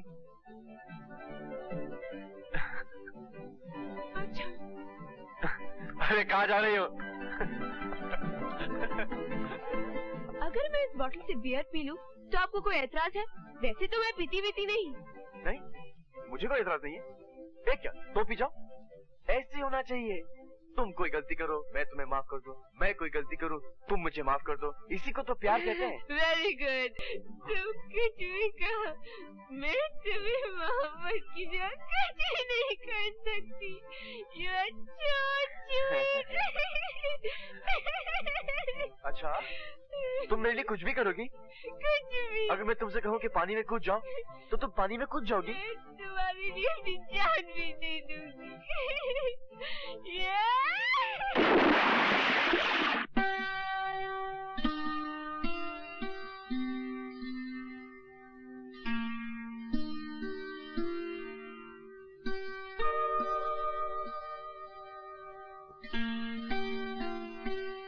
मैं कहाँ हूँ और क्या हुआ? तुम एक डाक बंगले के अंदर हो और जो कुछ भी हुआ उसके बारे में कहते हुए मुझे शर्म आती है। फिर भी बताओ तो सही। तुम्हें बियर नहीं पीनी चाहिए थी, तुम बहुत नशे में थी। मैं तुम्हें पानी में से उठा के लेके आया हूँ। तुम कहने लगी कि हमारे बीच कोई दीवार नहीं होनी चाहिए। मैंने कहा बिल्कुल ठीक है। फिर तुम अपने कपड़े उतारने लगी। मैंने कहा ये दीवार नहीं, ये तुम्हारी ड्रेस है। शट अप, मैं कुछ नहीं सुनना चाहती। फिर क्या हुआ? फिर तुम मेरे कपड़े उतारने लगी। Shut up. सच सच बताओ ना, फिर क्या हुआ? फिर वो हुआ जो शादी के बाद होना चाहिए था। इसलिए बेहतर यही होगा कि हम किसी मंदिर में जाएं और फौरन शादी कर लें। नहीं वासु, मैं अपनी नजरों से गिर चुकी हूँ। मैं मर जाऊंगी। मैं इस बेशर्मी को नहीं बर्दाश्त कर सकूंगी। मैं खुदकुशी कर लूंगी। पायल, पायल, पायल, मैं तो मजाक कर रहा था। कोई आदमी भला अपने ही घर में चोरी करता है क्या? इतना घटिया मजाक मैं तुम्हारी शक्ल भी देखना नहीं चाहती। हाँ? अरे बाप रे। गर्दन हिलाने से काम नहीं चलेगा पापा, हाथ मिलाना पड़ेगा। क्योंकि ये मेरा बेस्ट फ्रेंड है वासु गुजराल, जिसकी वकालत ने बॉम्बे में धूम मचा रखी है। कोई धूम नहीं मचा रखी सर। आप तो जानते ही होंगे कि पायल की आदत है बड़ा चढ़ा के बात करने की। जी नहीं, मैं हमेशा ठीक बात कहती हूँ। अच्छा पापा आप ही बताइए, मैं केस की मिसाल देती हूँ। मेरे केस तुम्हारे वासु के बस के नहीं है बेटा। खैर, फिर भी ये इतनी तारीफ कर रही है तो एक आध केस तुम्हें जरूर हो। थैंक यू सर, मगर मैं यूं गिरे पड़े मिल जाने वाले केस नहीं लेता सर। बहुत तेज हो। वकील कानून की धार होता है सर, और अगर धारी तेज न हो तो कानून जुर्म की जड़ें कैसे काट पाएगा? ठीक है, कभी तुम्हारी धार भी देख लेंगे। तुम्हारे डैडी अभी तक नहीं आए। मिस्टर सिंह, मुझे गुजराल कहते। हेलो। अब आप गुजराल अंकल से बातें कीजिए पापा। वासु को तो मैं अपना मिनी सूट दिखाने जा रही हूँ। आओ वासु। हाँ हाँ, बड़ों की बातों में बच्चों का क्या काम। क्यों mister Singh? I don't know, मुझे तो ये भी नहीं पता कि हम दोनों बात क्या करने वाले हैं। अरे भाई तुम जाते क्यों नहीं? जाओ ना। आप खड़े क्यों हैं? बैठिए ना। क्योंकि आपने मुझे बैठने के लिए कहा ही नहीं। आई एम सॉरी, बैठिए। जी, मुझे ये बच्चे काफी सीरियस लगते। क्यों मिस्टर सिंह? ये जनरेशन तो सीरियस होना जानती नहीं मिस्टर गुजराल। मैं उस सीरियसनेस की बात नहीं कर रहा। तो फिर किस सीरियसनेस की बात कर रहे थे आप? बढ़ा चढ़ा के बात करने की मुझे आदत नहीं है। अदालत में भी मैं कम बोलता हूँ। Always to the point. ये मेरा बेटा वासु है ना, ये मुझसे भी बड़ा और अच्छा वकील बनेगा। अखबार वाले तो फिदा हैं इस पे। हर रोज कोई ना कोई राइट अप छपता रहता है। रत्नाबाई रोडवेज का जो कॉम्पेंसेशन केस था ना, वो मेरे बेटे वासु ने ही जीता था। उन हरामियों के हलक से उसने कॉम्पेंसेशन उगलवा ही दिया।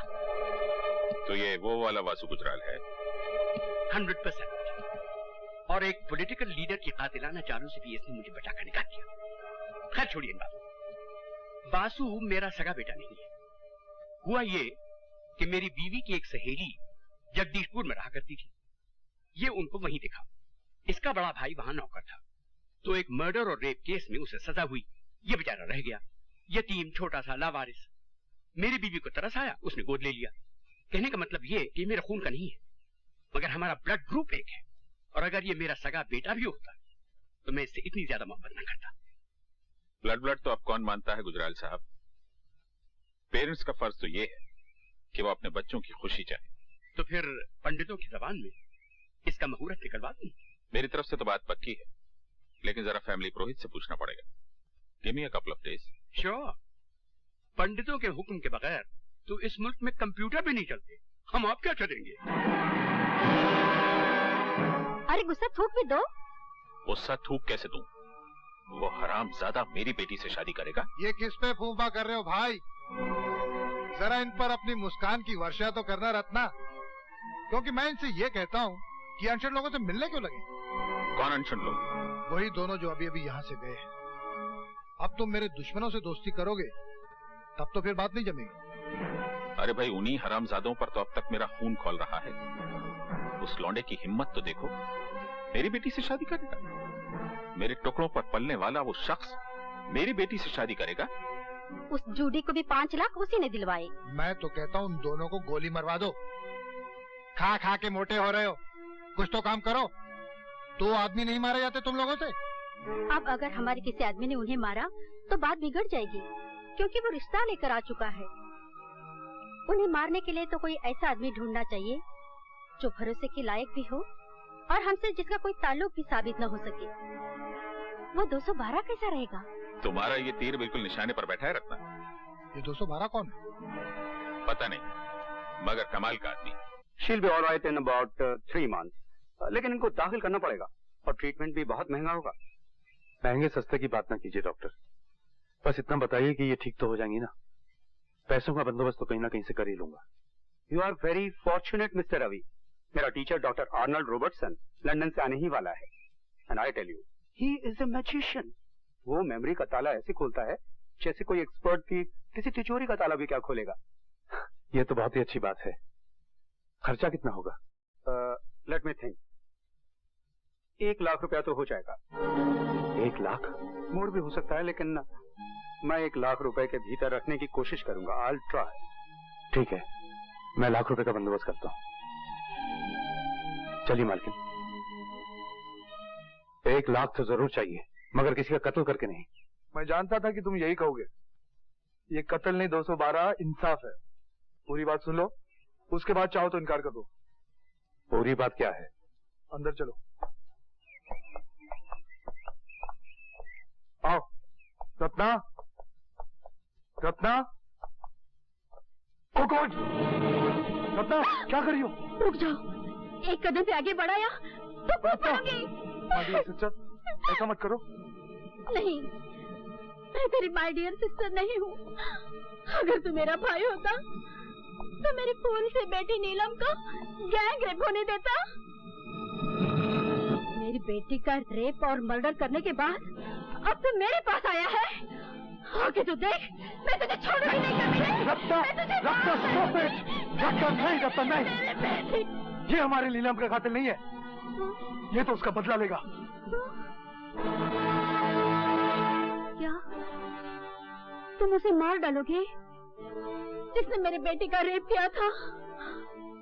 अरे, मैं तो अपनी बेटे की लाश को पहचान न पाई। सूरत बिगाड़ दी थी कमीनों ने। मेरी बेटी रोज मेरे सपने में आती है और कहती है, मम्मी डार्लिंग, वो बॉस्टन अभी तक जिंदा है, वो तुमको भी नहीं छोड़ेगा। तुम मेरे पास आ जाओ मम्मी। यहाँ पीस है, शांति है। हाँ, मैं आ रही हूँ बेटी, मैं तुम्हारे पास आ रही हूँ। नहीं, जाता नहीं। लिख लिया, जिस आदमी को मारने के लिए मैं तुम्हें 1 लाख रुपया दे रहा था ना, उसी कमीने ने इसकी बेटी का रेप कर दिया और फिर मार डाला।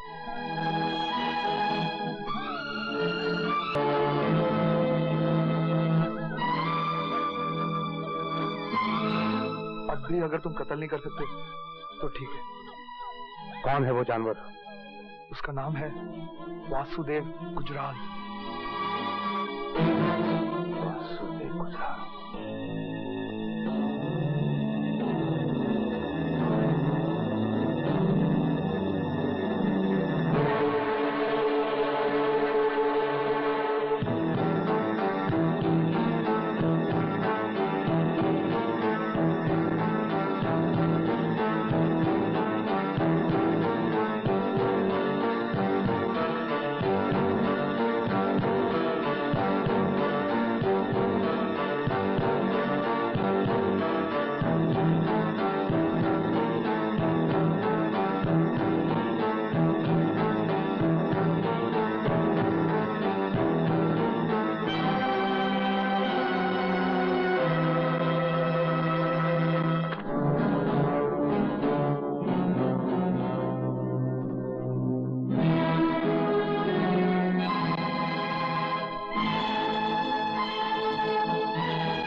वासुदेव गुजराल बन के घूम रहा है शहर में और मैं अपने भाई को ढूंढता फिर रहा हूँ।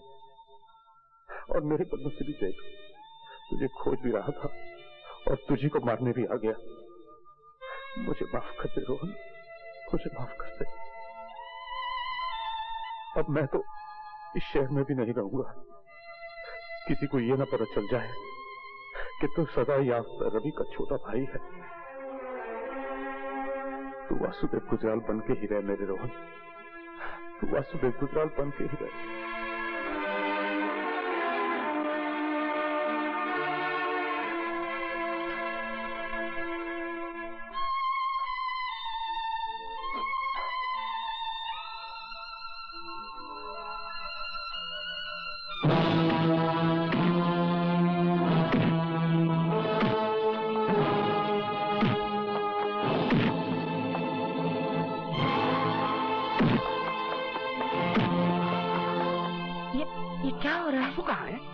अंधेरा क्यों है? अरे मेन स्विच ऑफ कर दिया किसी ने।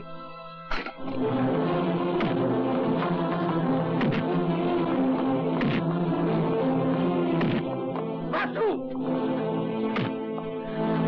वासु, रुक जाओ बेटे, इसे और मत मारो।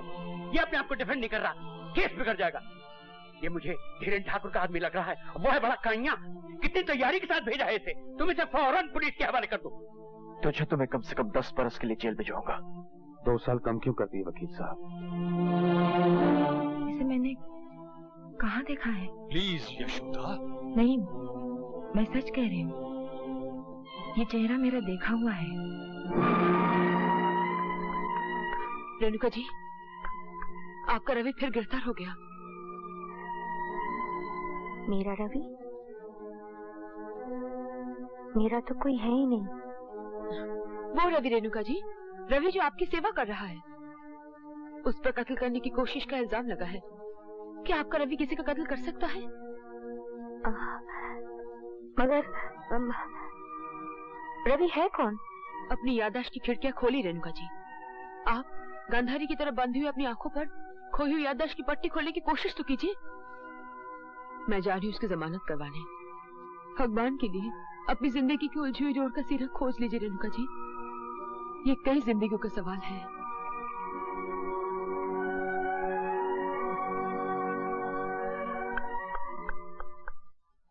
ये रवि है कौन?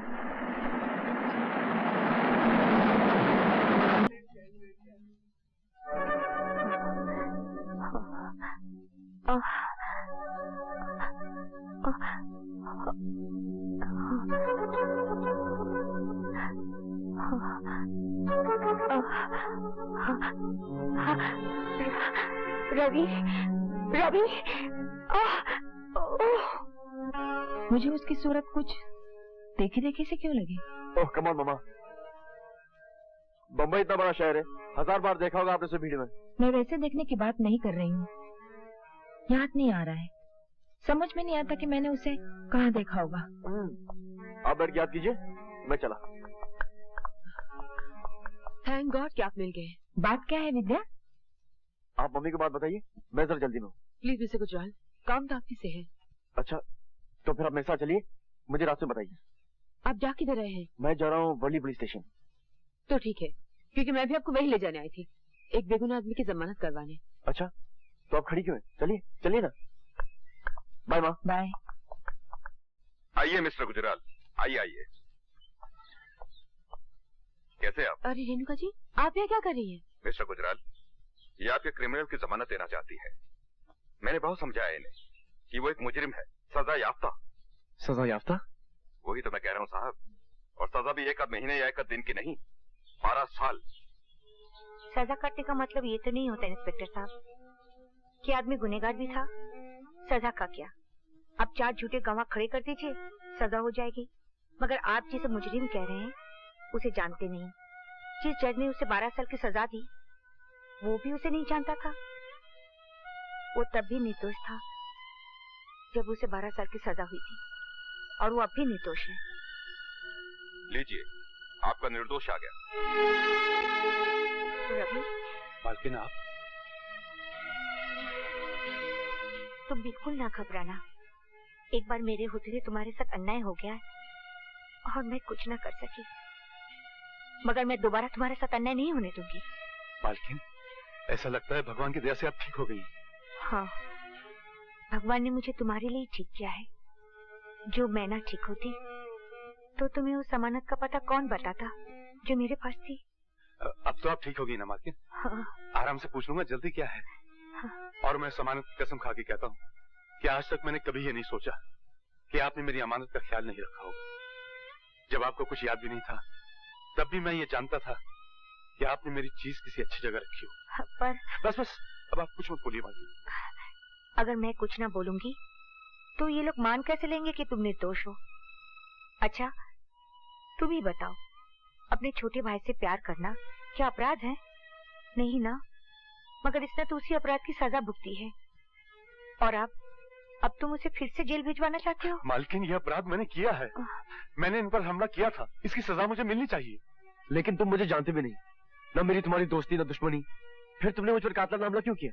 ये सब छोड़ो भैया, मैंने तुम पर हमला किया था ना, तुम ऐसा करो, मुझे जेल नहीं फांसी पर चढ़वा दो। अरे कैसे फांसी पर चढ़ा देंगे? अरे भाई, तुम लोग इधर उधर की बात मत करो। मुझे लगता है तुम अपने उस भाई के बारे में जानना ही नहीं चाहते हो जो... भाई? हाँ, तुम ही बताओ, मैं कैसे चुप रहूंगी? इसके भाई का पता मेरे सिवा कोई जानता ही नहीं। अगर तुम्हें सुनना नहीं है तो मत सुनो, मगर मैं बताने जा रही हूँ। मालकिन, तुम चुप रहो। तुम्हें मेरी सहेली मिसेस यशोदा गुजराल तो याद है ना? मिसेस यशोदा गुजराल? मैंने रोहन को उन्हीं के हवाले कर दिया था।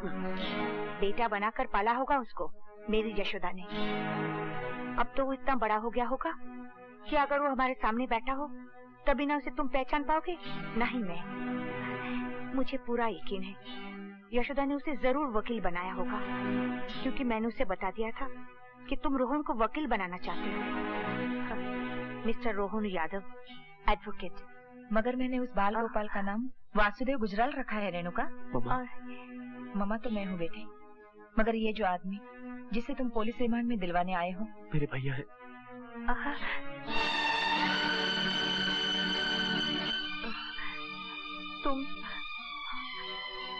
तुम रोहन हो? अरे मेरे पैर नहीं, पाँव छू रवि के, जिन पैर पर जल की 12 वर्ष की धूल है। नहीं नहीं नहीं नहीं, ये दोनों देवियां झूठ बोल रही हैं। मैं वो रवि यादव नहीं हूँ। मैं रवि यादव होता तो क्या अपने छोटे भाई की हत्या करने की सुपारी लेता? झूठ मत बोलिए भैया, जरा सोचिए, जिन हाथों को आप चुमा करते थे वही हाथ आप पर उठे। इन हाथों को तो मैं काट कर फेंक दूंगा। तू कौन होता है? तू कौन होता है मेरे रोहन के हाथ काटने वाला? हाँ, ए वासुदेव गुजराल, तू क्या समझता है कि मेरे रोहन के हाथ लावारिस है? तो भैया इन हाथों को अपने चरण छूने की इजाजत दीजिए। भाई गले मिलते हैं। रो मत रोहन, रो मत। आप भी तो रो रहे हैं भैया। अरे हम तो शर्म के मारे रो रहे हैं। जिस भाई के वास्ते हम जिंदा थे उसी को मारने के वास्ते हमने ये हाथ बेच दिए। मगर तब हमें ये पता नहीं था कि तुम हो मुन्ना। मालकिन का अच्छा होना जरूरी था, क्योंकि मेरे भाई का पता सिर्फ मालकिन को मालूम था और मालकिन की याददाश्त के दरवाजे सब बंद थे। उन दरवाजों के खुले बगैर मेरे भाई का पता मुझे नहीं मिल सकता था। ऐसे में एक काम हाथ आया कि वासुदेव गुजराल को मार डालो और लाख रुपया ले जाओ अपनी मालकिन के इलाज के लिए। तो मैं क्या करता? हम समझते हैं भैया। तुम कुछ नहीं समझते। जरा सोचो रोहन, अगर कल हमने तुम्हें पहचान न लिया होता तो कैसा अनर्थ हो जाता। तुम्हें मार डालते, 1 लाख रुपया ले आते और मालकिन का इलाज करवाते, और मालकिन कहती, बदनसीब, जिसे मारकर तू मेरा इलाज करवा रहा है वही तो तेरा छोटा भाई था। लेकिन भैया जब आपने मुझे पहचान लिया था तो मुझे बताया क्यों नहीं? क्या बताता कि तू वासुदेव गुजराल नहीं, रोहन यादव है, रवि यादव का भाई, जो अभी अभी 12 साल की सजा काटकर जेल से छूटा है। तो तेरी क्या रह जाती मुन्ना? इसका मतलब अगर मालकिन न बताती तो आप मेरी जिंदगी से यूं ही चुपचाप चले जाते। आपको पता है मैंने आपको ढूंढने की कितनी कोशिश की है, लेकिन सरकारी फाइलों की भीड़ में आपका कहीं पता न चला। मेरा पता न चला होता तो अच्छा ही हुआ होता मुन्ना। अब सारी दुनिया तुझे सजा याफ्ता रवि यादव का भाई कहेगी। भैया, आप तो सजा काट कर देवता बन गए, लेकिन मुझे छोटा भाई बनकर आदमी तो मत जाने दीजिए।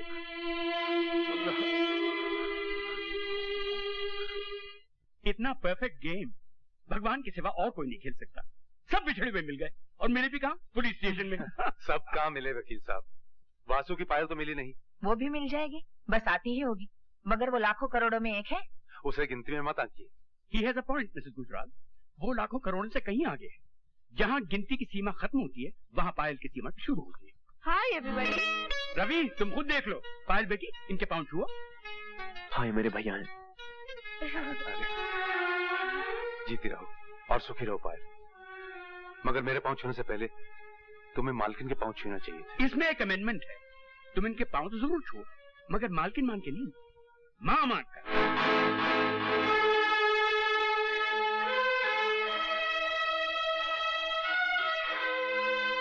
हाँ बेटी, ये जो मेरी रेणुका है ना, वो रवि के मालकिन तो जरूर है, मगर तेरी माँ है बेटी। मेरी माँ?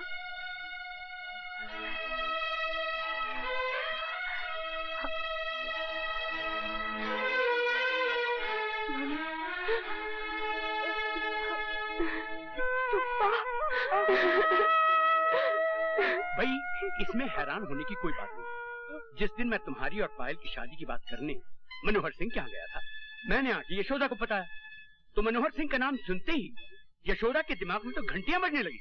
घपला सिर्फ ये था कि ये समझती थी कि रेणुका मर चुकी। Thanks to Worli police station ये बात भी साफ हो गई। भाई, जो जिंदा है वो तो जिंदा ही है ना। मालिक ने तो मालकिन को मारने की कोई कसर नहीं छोड़ी थी, और उनके ख्याल में तो मालकिन मर ही चुकी थी, मगर जाको राखे साइया मार सके ना कोई। और जाको मारे सैया उसे बचा सके ना कोई। मैं उसे नहीं, ये मेरी और डैडी की लड़ाई है। मैं सारी जिंदगी इस झूठ की छाव में जीती रहूं कि मेरी मम्मी मर चुकी है। डैडी मुझसे इतना बड़ा झूठ बोलते आए, अब मैं उनसे सच बुलवाऊंगी, कड़वा सच।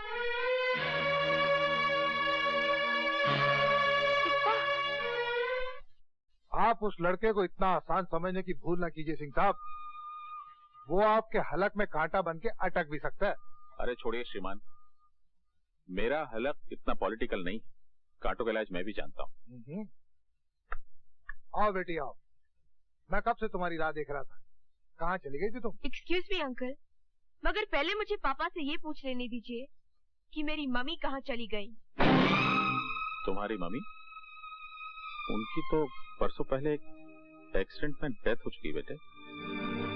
मगर तुम्हें आज इस तरह एकाएक उनका ख्याल क्यों आ गया बेटी? क्योंकि मैं अभी अभी से मिलकर सीधी यहाँ चली आ रही हूँ अंकल। पता नहीं तुम्हें किसी ने किससे मिला दिया। तुम्हारी मम्मी कब तक झूठ बोलेगा पापा? आपने उन्हें मारना चाहा, ये सच है, मगर वो बच गई, ये भी सच है। किसी ने यकीनन तुम्हारे कान भरे।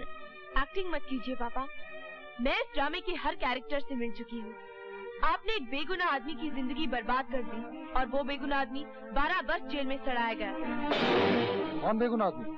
रवि यादव। इन्होंने उस फरिश्ते पर रेप और मर्डर का केस चलवाया अंकल। शेम ऑन यू पापा।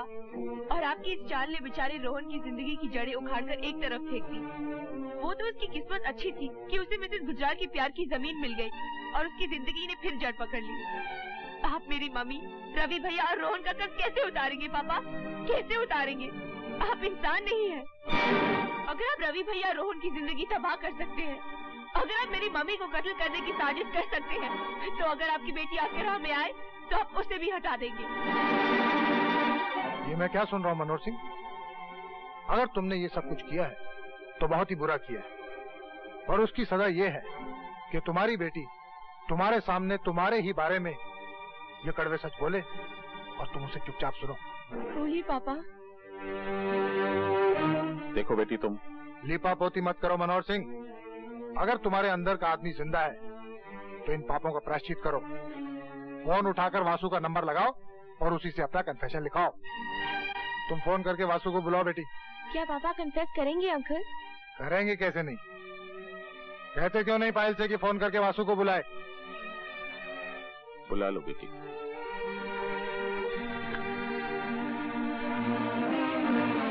हेलो, कौन? वासु, तुम फौरन यहाँ आ जाओ। पापा तुमसे अपना कन्फेशन लिखवाना चाहते हैं।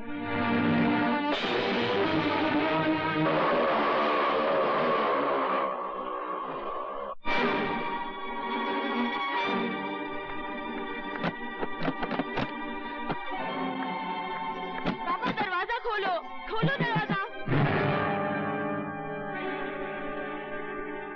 आओ वासुदेव आओ। यहाँ कोई अर्जुन तो है नहीं वासुदेव, फिर तुम गीता का उपदेश किसे दोगे? फिर भी तुम्हारा स्वागत है। मिस्टर सिंह, पायल कहाँ है? लगता है तहजीब और तमीज तो दुनिया से उठ गई है। मेरे टुकड़ों पर पलने वाले रवि यादव का भाई मुझसे सवाल कर रहा है, वो भी मालिक कहकर नहीं, मिस्टर सिंह कहकर। और मेरी बेटी से शादी भी करना चाहता है। कुत्ते और हिरनी की शादी नहीं हो सकती। और तुम सिर्फ कुत्ते ही नहीं हो, पागल कुत्ते हो। इसलिए इससे पहले कि मुझे या किसी और को काटो, तुम्हें मार डालना हर नागरिक का कर्तव्य है।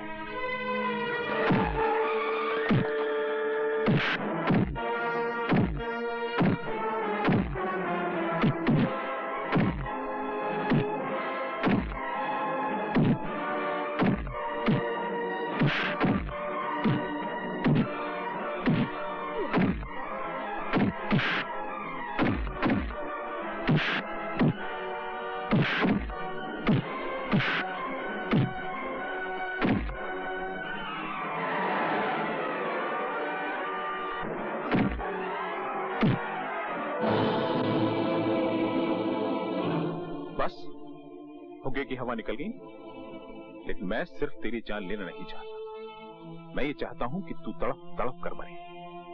गुजरने वाला हर पल तुझसे कहे कि यमदूत तेरे पीछे पीछे आ रहे हैं। एक कलंदर से सुनी हुई एक कविता याद आ गई। सब ठाट पड़ा रह जाएगा जब लाज चलेगा बंजारा। मैं तो चाहता हूं कि तुम पल पल करके मरो, जैसे गागर से बूंद बूंद पानी टपकता है और फिर गागर खाली हो जाती है। हाँ तो बताओ सिंह साहब, तुम्हें पहली गोली कहाँ मारे? टकना ठीक रहेगा?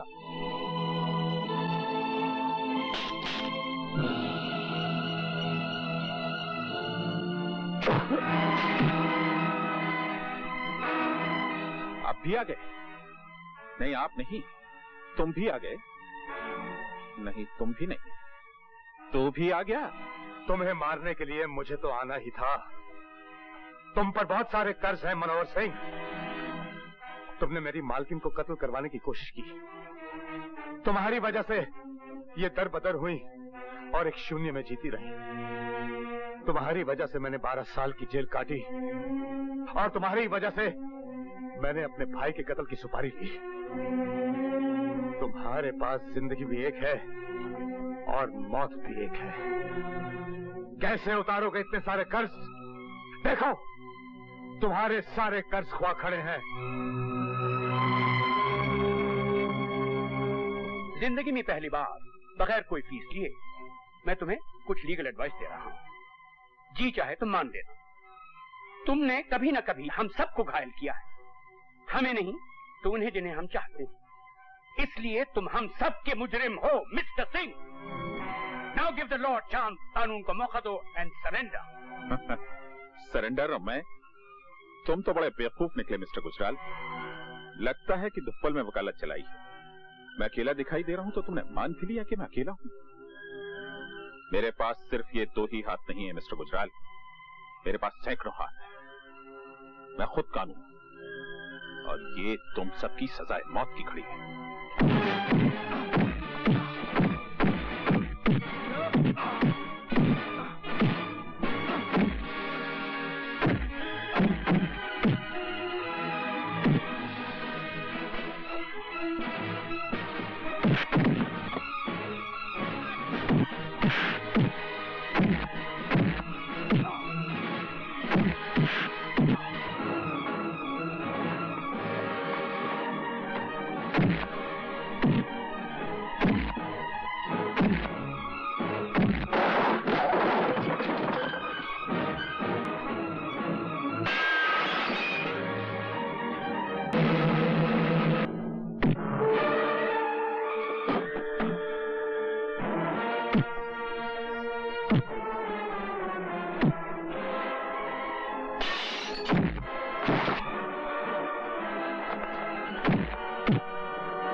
तुम्हें कौन बचाएगा रेणुका? मालकिन को मैं बचाऊंगा मनोहर सिंह।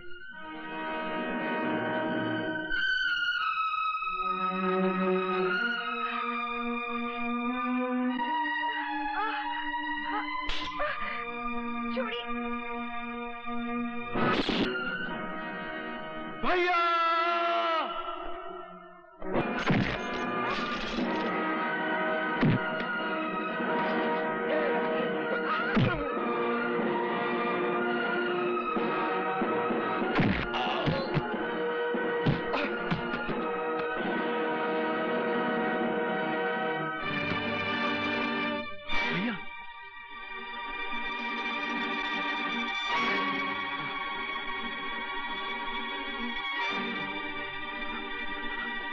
तुम्हें कौन बचाएगा? हाँ नहीं मालकिन नहीं, गोली मत चलाइए। इसकी सिफारिश मत करो तुम। ये घायल सांप है, पलट कर हमला करेगा। इसका मर जाना ठीक है। मालकिन ये तो आपके पति हैं। तभी तो मैं इसे अपने हाथों से मारना चाहती हूँ। इसकी विधवा कहलाने से भी मेरा अपमान ही होगा, मगर वो अपमान इसकी पत्नी कहलाने से बहुत छोटा होगा। जरा सोचो तो, ये वो है जिसने अग्नि को साक्षी मानकर मेरे मान सम्मान और मेरे जीवन की रक्षा करने की शपथ ली थी। मगर वो तो सब ठीक है मालकिन, लेकिन आप तो नारी हैं और नारी पृथ्वी होती है मालकिन। जीवन के अनुकूल की रक्षा करने वाली, जीवन के अनुकूल को पालने वाली, जिनाने वाली। अगर नारी जीवन की रक्षा करना छोड़ दे मालकिन, तो मानव जाति का कोई भी भविष्य नहीं रह जाएगा।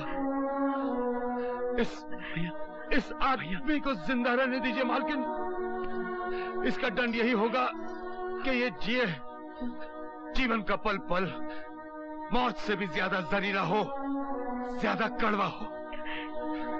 ये तो मिलन की घड़ी है मालकिन। इस क्षण के माथे पर इसके मैले खून का तिलक मत लगाइए, मत लगाइए मालकिन। रवि, हथकड़ी लगाओ। चलो। रवि, मैं डॉक्टर को बुला रहा हूँ। नहीं नहीं वकील साहब, मेरा डॉक्टर मेरे पास है। रोहन मेरा डॉक्टर है और पायल मेरी दवा।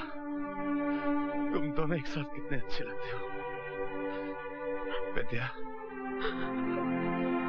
गुजराल साहब के पास यशोदा मैया है, मालकिन के पास उनकी यादें, लेकिन तुम अकेली रह गई हो।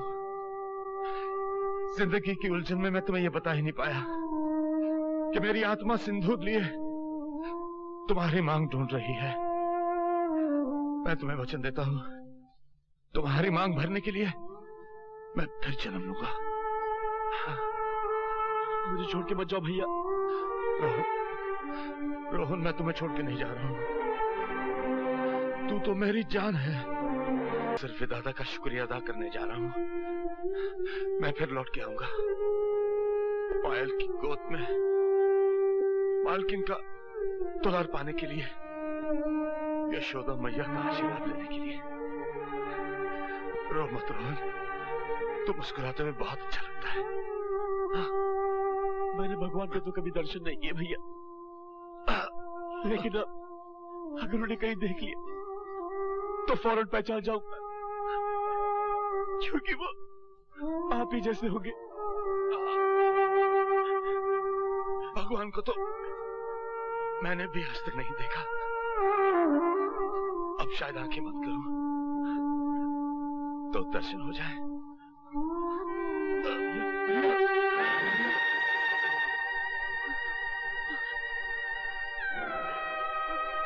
भैया